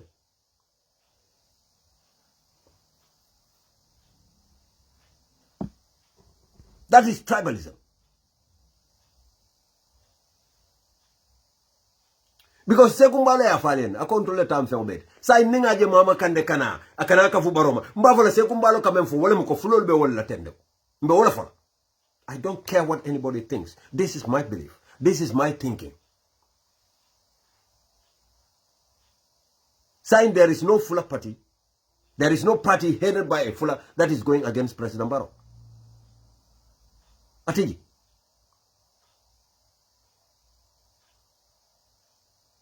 Ali tribalism kele ali abondi o bankoko. Ala kele. Ni wonte siol da male mina la banna nyola. Ali tribalism bondi Gambia. Among kunje. Gambia is so interrelated. Gambia is so intermarried. Just few days ago, lem full botante invite la yebunya menken nana ma soto mandenka kunda. Ntengalon ko fulol nana tente hate la. It's just these politicians doing their nonsense. Mbuka understand fam. But ntol mu badi wolati ntol mu ba kilim fa kilim wolati mo man nyanna dum nan tol tema based on tribe because of their political greed. Man nyanna sonna wala. Man nyanna sonna wala. But Mama Kandela move is very good because I mean Dintol as a political tool and we would use it to the maximum. Let Mbaroye wolon ko roburo isi wolon mba use lale to the maximum. Mama Kandela move. Makisala la dabule je kama mama kande make soko aya move ka make soko fula kana ite against mba use la to the maximum. Politiko mbe wala ko ngalo mundunda politiko sanyado nkale ne ko mbe nyo choko lilio lantol dol mam pare folo hani bi man dala fa dum fam badi Gambia ko nali ajube political trajectory kata Gambia nyame. Ahmad Ba is going to be the next target. Majority of Gambians ba fo kanne ko Barrow ba bondi la le nin carte o fayda. Yala tolman Amadou Long. Amadou is a political animal. Wallahi man tara chahanola. Ando aka fengo bele korose Amadou giraffe lam de giraffe. Kan fata jamolem aka deja jele at a long distance. Ahmad Ba. Ahmad Ba le politiko no mama candidate si nya million keme. Ando nyimmo fulo be mo public oratority be diamo no le public diamo be anol yalo ko ital be mal no barote ate Ahmad Ba sacrifice la hani ate Ahmad Ba sacrifice la because nale hakilo bakam bring tala honorable Demba Sow Banta alama ne manin kafar kalaye nyamina ate mu jidi sila député wolete January karo kono ala siran kense yata NPP e meeting okay day a day till killing bring them ba so banda accident auto the following day NPP e meeting okay Allah tala nga fa al benta dame al ko opportunity lemu to deal with Mama Kande once and for all yaje duru salo sala sara talata lume ala yiso it lo kanda kumo mele ngalo ne saibe NPP ngalo ne saibe woleto bari la mo na kumo la baki lumen du salo na da sare talata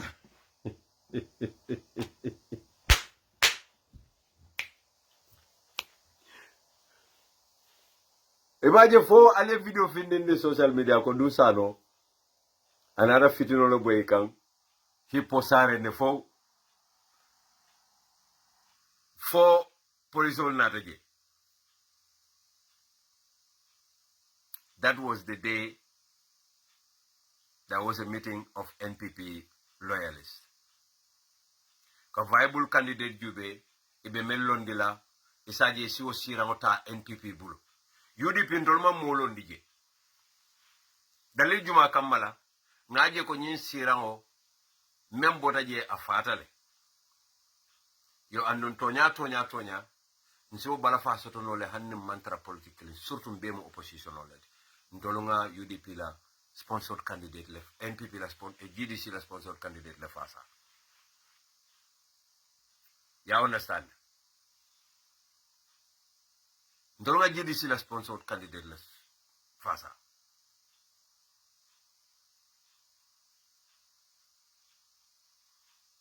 NPP and NRP kafuta nyoma to bring up the candidate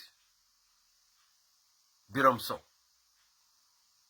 Yawlondi for UDP and for NPP Yerolota for GDC. What happened in that election?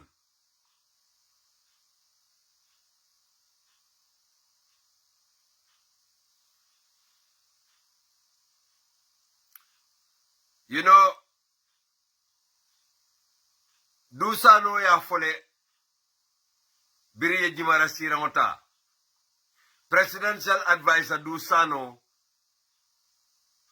Meya Lonka Bota Jimarale Ano a contanta bake Jimara in URRB. Dusano ko. We wage a vigorous campaign and it works for us against the GDC. I pledge to remove GDC's Alajiso of Jimara. We pledge to remove GDC's Omar Sise of Nyamina East. And we pledge to make sure we take to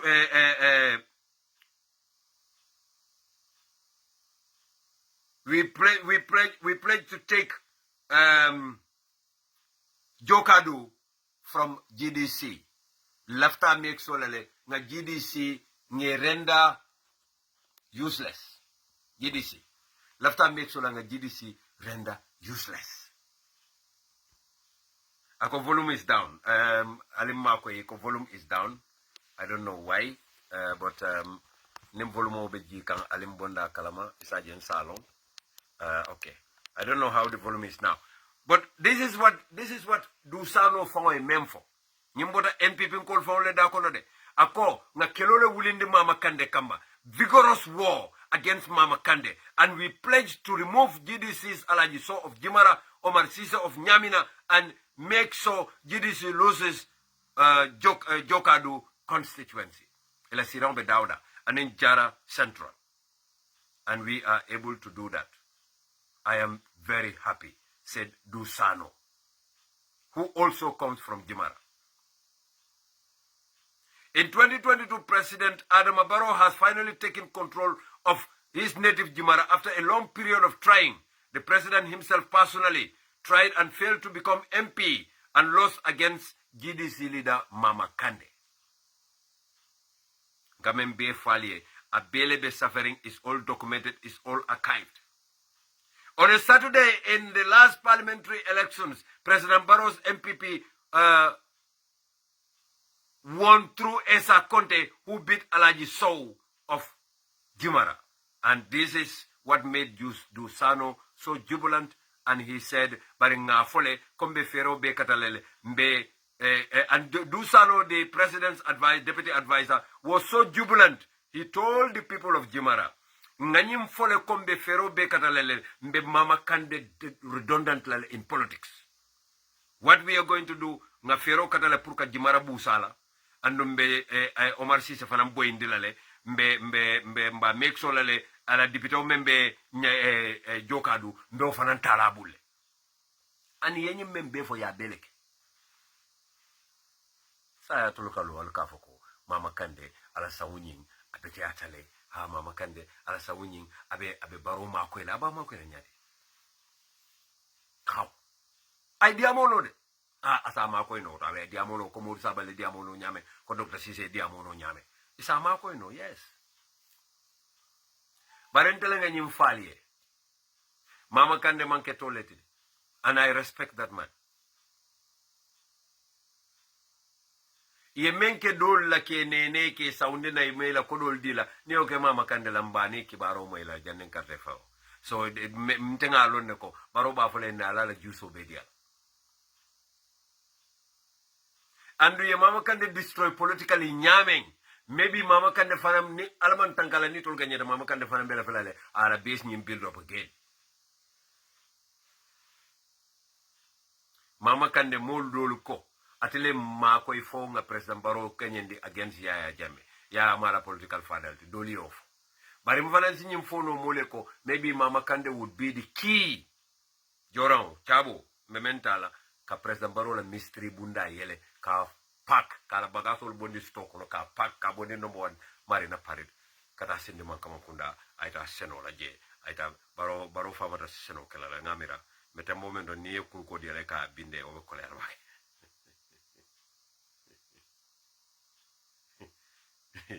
badi Gambia encore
Yaje nyine be caring Jimara in those days what my mama kande ba tanem fula president Barrow ba try kam pour ka destroy politically mazakunda la jorango be ya bele use say full alkalul everything ka GDC frustrate in Jimara mama kande yalo ne ba mama ska même fo ndabu ko politique ko ken sango fo walantina hanni ye kinan ye la porte kinan pour kan nen I don't muke da ko fa ngela nen role of course kaje mo kamun tan defele safuno because wala kante encourage ko yaranka kuma kam memfo it is landing home nka kampura men fay aka kunonu male wala kante sawarindi ando abe farin na archive sol konole abe farin na computer konole abe farin nga stole everywhere dali juma kama ntenga lon ne membe keri so moten ne nola ntambita wala le sain ngale ne ko man waram bosi bare ntambita ko to nola politiko kono le sain walantin na wato dobe ko dolbe je kan hakilo tu mbukala fi ka be bon do fama be larin tabulo kan ka politiko le batu nin dunta o kono msina o arsenal daele bare ale nyim men jeten nyin nganyim video men yitandal la ten. This was in Jimara.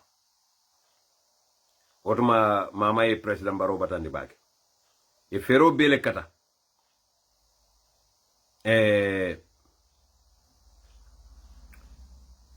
Gambisara ward biring GDC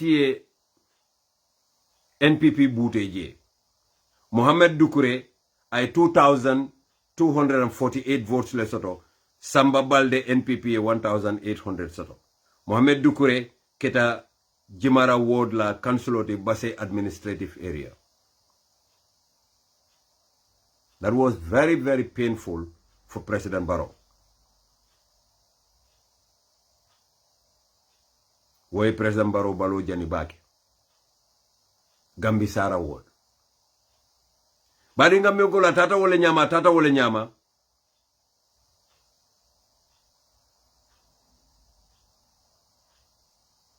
Bari Barrow ya moyle molu kafoko 2016 birim politic party woro wulaning independent damma kafuta Barrow mama kande manson ka kafama ni mama kande kafuta manun jamme be ganyelale dolu ka wolef wo election o mama kande député lul le soto anin councilor tanin say Adama Barrow ñil lodde so I alone ko mama kande is a potential political threat because nim mama fenketa nabe fulol talalale a famu fulolti nte bamu fulolti nte bariwul lam fulolti ate falam fulolti. This is why Macky Sall came in. Macky Sall nata woleto pour kanyim mo fulo ke kilimoti alila moy mama la wotumo ko ku ñew wax la tay mu nga joppa ko motax mané won ñaari nit ñoo top Barrow moy ki xamul dara koku xamut duma ko bilen way ki xam topa posam ji ñaari yi ñoo fa nek Allah mo lede mama be même foka ko suro account ko mo fula wala kabula Barrow no même malo fereng abe bularim Barrow no ma barate malo ani mome yalon ko yalon barala interest o bankola interest wate mo jede a fawla personal interest kabula olom say mama kande kabula interest jumala no bayr mama ko nyim mo fulo le nyim gun fulo da mala kabula Barrow no même malon fereng fo mama kande dum amalon ne fereng bang fo abe groupe fula nyawlo ko me yalon ko ila interest imam banko da interest je ko deke ila interest kawlata kabula president Barrow no ngaw tuwal bulu because nterlem anda ba fala biyo kay malom bamba hamoni munam fala tam finish la politically from now Cabo Vila Alingante City pour Barrow la tata maje ngamoy ko abe sibo la na ko ala dingo wole benala nek akasi bole jania bala dingo mirala anyanta fa mirala polo aye mama is strategy good one only play de because mama diamuta watu Barrow ke la moy because momo e frifiri nda ite banko la yalo ni o mbiro mo mbe nyobaru lo ko dia ko ya ni man sambirolti foi la moy mama yukoto kijomo mama yukoto finish le so wolanti ndam koto ko ayetilinga le nda ko kabira kala president ala aban suno sino no ba ala tani mama kande ke kilo and no, I respect him for that.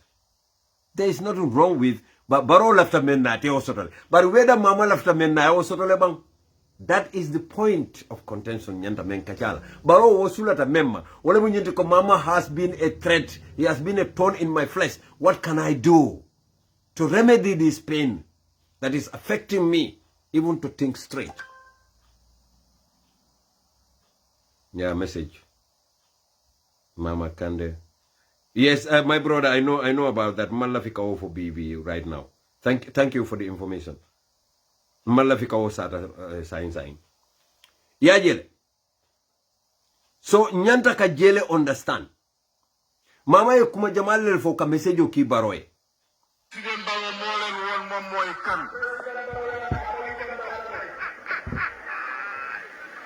President Barrow daf leen woon ne place bi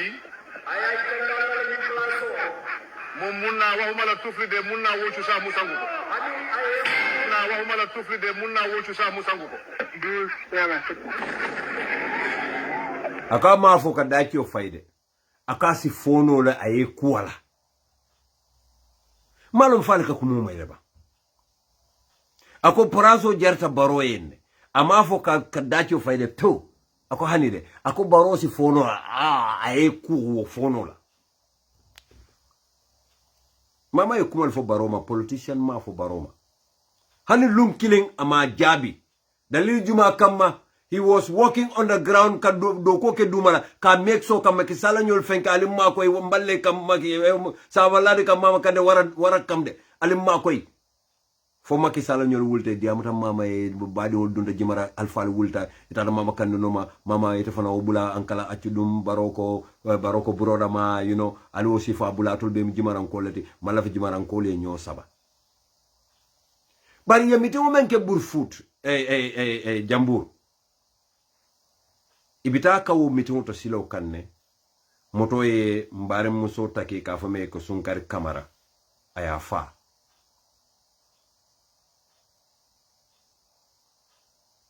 nte saya musayal de baringa mira nun president baro na la molu ni be mitin dula inyanta wo sango konton na le there and then because Gambia di wala niyo bota Gambia di wala fata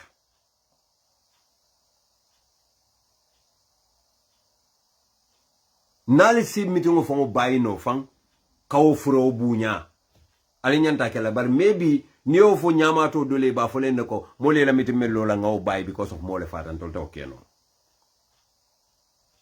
bara la lonko we ali saban na tata dame mo bebe la ban na wolto hakilin taw dam mala bu ko jeno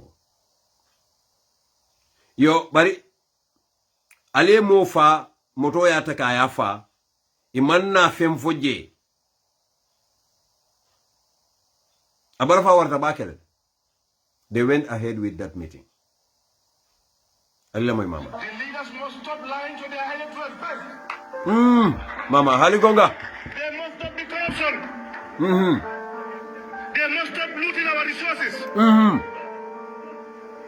They must understand that they are not a better citizen than anybody. kogonga They are given a responsibility, a role to play to help develop the countries and make sure that there is peace and tranquility. And respect the constitution of the country. aliye nyim kuma kango je mama kande nyim fole birabota Senegal kama kisala mit so amantara baroda malade abe leaders of the sub-region bella so what went wrong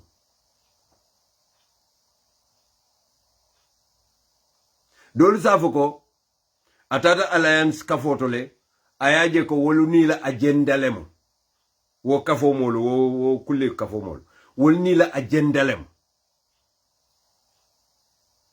bari maybe me ya tuni jama agenda nyine understand ate agenda nyimutala ko everyone except UDP maybe mama wala muta and mama would have gone for that despite not friend munyawnya ngalo ko mama is naturally anti UDP I know that but woma la political right late woma tinante ntabuka moko wala you hate UDP that's your choice but can't come for my choice that's my problem once you want to come after me because of ntenga men choose that's when you have a problem with me ite men choose nte woman kentela problem because nte lata mfandale ntenga lo ne ko nengo mbole ntenga lo ne nga diamo nole anu nga lo ne ko mbe mem fola nin ke to nyane di wala mol ba moyla I know that wala ndina ndabuka mo la permission sake mama kande be nyum kuma kaw men na abe regional leaders ol bella not only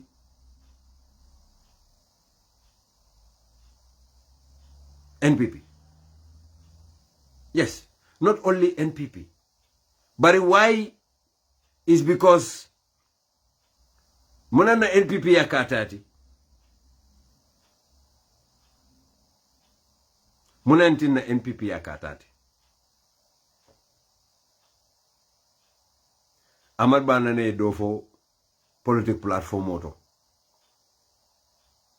Asifa. Yo ano nga kudo le fanan koros. Amad baba la office use kanne ka alkalo lu suspend based on tribe. Alafo Amadiya Obula. Gambia is very interrelated. Let me say it this way. My presidential ambition from 9th of September 1996 remains solid and firm in me, and my desire to be president is unshakable. Malam vale nyum kuma kamwela ba. Nye preza maroji jabakel.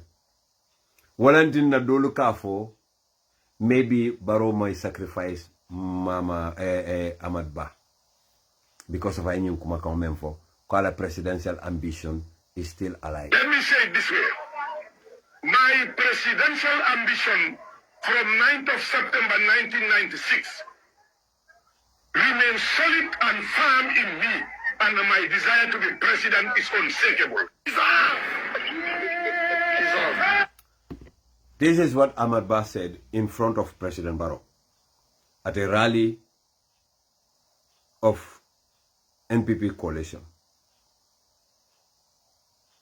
Yo bari NPP yemo halakirim baleta kake mandinka nennati kake mandinka alfa nennati menketa jolal jahankola sadati mama jabi bari woman te surprise amna mandimi fana bari nimbe political tonya normala mennu be opposition sa imbato lellade surtout United Democratic Party ali lamo yanin hakilo lo baki ali fata opposition party dolu kajafila alal nyatiling president parola 2026 is not a joke. Nimme almada alal fan defend. That one I do not have a problem with that. But alali nya kasi nyim mbojo opposition olla. Wol manke UDP la might. Hani next election hani mbe boylan to lebe danna. Anu mbele nga olong. Hani karto fight next election hani mbe boyla ntolle nyi opposition dolu danna. Insha Allah nimma fo rabu kaba kom. Sila ntol atul alnul kan yosabo mune. Ndebu ka understand. I don't get it. Ntolu nyabe sira men kan wole mu baba Usenu yeta State House come December on the 5th. Jumale be siri wo sira kan nkoto konoba. Alinga nkoto konoba retire. Ngabondije. Koroburo alinga bondije. UDP nkol. Alinga concentrate koto buroka. Nyunu fana bete moment. Ifana nyabe ntolle be nimbaro tema. They have to attack us. So bari ntol ma nyana murla back to punch back. Baro yem punch jana nyunu fana yem punch jana. Ntol kombe punch kel jana bakel jana. Nta nola. Ibendirel kanne. Ilaftan na political trajectory. Ilaftan wole tinyala mbulu. Fatulu malonko mobe alone ko karte fa na theater. Mobe lota faye moto UDP challenge nyola Gambia. It's the biggest political party in the Gambia. And that's a fact. The figures have shown it. President Barrow nala alliance solo. It will be kafurungu. Ni beta tala ye domandindi. UDP killing pet. You know you can't challenge them. Anu mama sande mama kan atodo makisala kawo fo Adama Barrow yenne. Kabirim Usenu Dabo mo vice president. Makisala ya traile fo pour ka make so Usenu ning Adama Barrow kuya. Several occasions. Aka call telephone da kafa ko sapabi. You know that as people that work at State House would tell you.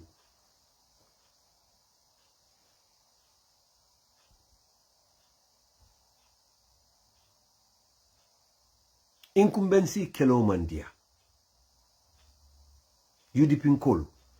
ñunu sawo sanin carte fawsita mole ka soto men lafta kantol murundi koma andun ka incumbency bute man dia nga kele before bari mfawlo ngalo nga bondi dimbale kono when president Barrow gagneta samo men andun ñin silo I have this confidence kombe Barrow boyndi nola I have that confidence because parti dol pareta la pour kam fasa parti dol pareta ya fole koy be mfasala le hanni molulu lemu o mu carte wolati koni ali ñina ñim parti ndi won lay social media party be wuri na from everywhere albuke moy noy bulu why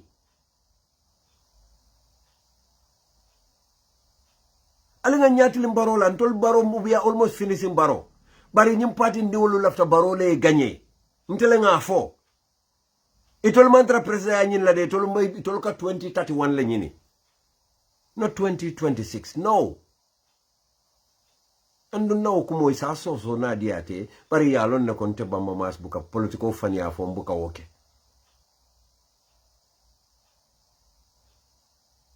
so oto atol men ya lon ko atol lebe tem ko to pour ka make so ka Barrow boyinde alka so nyaadi le ñim political mbojo bal drel kan ilafta Barrow le gagné billahi wallahi tallahi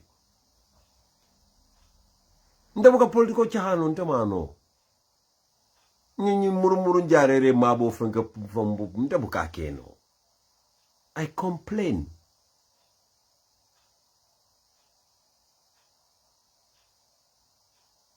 mo be alon ne ko Usenu Numukunda Dabo, when it comes to character, mote Gambia kono political leaders all kono, mensa challenge no right now at J. His character is so impeccable. The government themselves tried everything to stain him, they couldn't. Koni Gambia, what more can you ask from Allah? Subhanahu wa ta'ala. You have a candidate who is ready to make things better for you and your children. Mo dinte un tubabu karandolo kane kal nene. Anu nene kata fa but alte mo ila koteka for another 5 years. Why would you let that happen? Munante nebe sonna wa. Munan nebe sonna molu mina ibe nene la. Yalon ne ko fuaro le munti yes. Yalon ne ko fenta on le munti yes. Itolbe siring official kono air conditioner be fela yes. Itolbe moto dima le borendika yes. Idingoli yes ambatu babu dule yes. Ita dingoli bita baku wele efa bakono yes. Why would you let them come and fool you? Why? Ita amira hani duwa ta ala bela duwa muta no. Because ala fon kalo ne ko dankato le muiti. Je, ite mota yela karte dia la barakata. Woman kanya fe aya dingol barakandi. Woman kanya fe aka murite kanna ka fo ko ibe barakanda ya men kono lafte diwul fane barakanta ye ka fa ko antolombe alay jambe kilay jam almantar alay albe setan le almantar alay wallahi nal duwata alla duwata muta nyantina jaman duwal buka muta sain dan karo fa buka muta pem buka muta because alkal fankel ko al sutiata alal albe jam fare ngala ko fonko ninio di mo al katata la ka move ala malla fi wasifa la ifo alay hakilo dila ay hakilo dila mune kamma alquran ko alay hakilo dita hadama diwla mune kamma pour mun kamma takilon isiki hakili mati isikari mirala isikari decision kala isa die si alabatala asi die te alabatula la barayo hakilo tubulu hata zurtumul makabira foni tata tarakaburo kono ndolu jube nyim na banko bete mom na Senegalu do balu men yalon ko sembe tela ikate no mela kunko to Senegal ko kate no mela kunko de ka fala kana jandoko president Barrow be la nda ko ta mabori aman sonna fintel ni di amutala advice so le ko Senegal o Gambia ndol be jikir wollella ye agreement sign lu même fon se kumbalo ko agreement sign o samo le tatan to la jara misra o fon ko to e ko Senegal la bo ko tal kana nyin lando di mo itol ke fayita ndi kombe do ko la di mo Senegal man sakunda kayita ndi Gambia di wala ko ñun man tara fenna ndolla fa mo men kala mbaki la ñinan mbala sama be ti ñalal bul ajube Ousseynou Dabo tata meto la jifaro kiyam ako president Basir Diomaye Faye hanni atara alko nyin kenol mal talta alitu Gambia di bule seno do ko la fo after sama nin sama bandance na nyin kacha. That is what is presidential. Baroy munefo nothing. Birin Senegal pour nothing. Baro ni ala maje do kay Ousseynou Dabo diabuta. Maybe Ousseynou nyim fo ba jabila. Atule amira wo sintol sambano. Atol kilimul le kana mural ko Gambia be kole yarene. Fale amiral be ala nene nolal. Ali ole mira. Anyway, natale pro nga nyim programo natalie nabasu kal me fayno follow because mbulo mo mutarne be finti kanne mbita kan dulalto andu wol fana be mbaton kanne par insha Allah comme ka fale nyamen trom nale kan noma alterni misala be ndolbe karla bondila li ñorso le trom so woto ala baraka bake nga dangali jang ala baraka bake nga dangali jang kudima buka jongo si adiata dame ka kuntu wolto be danale jande fonin nal benta koteke na diata alay albe kontan la ala baraka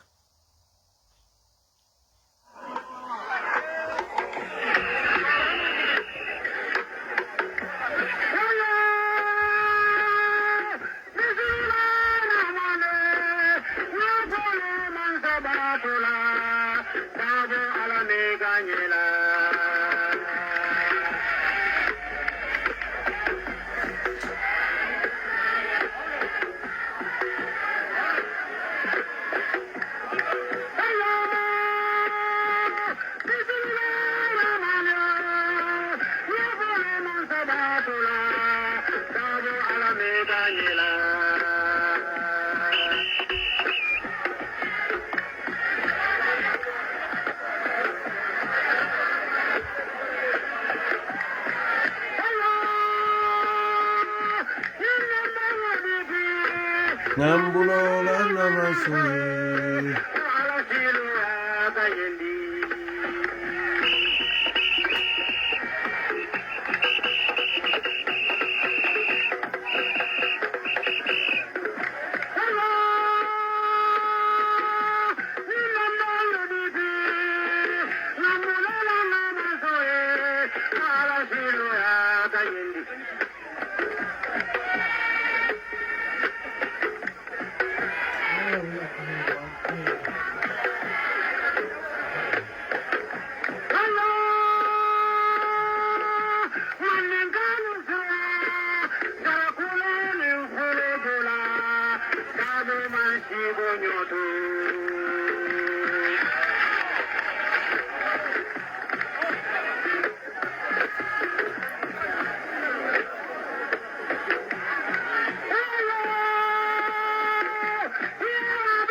Sarde kombal baloma kido tena tabala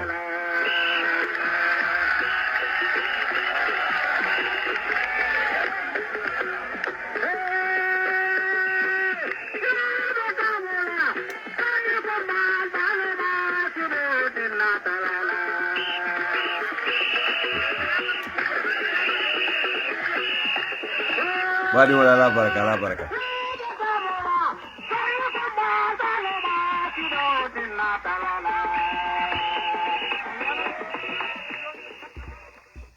Nimbe pile la watu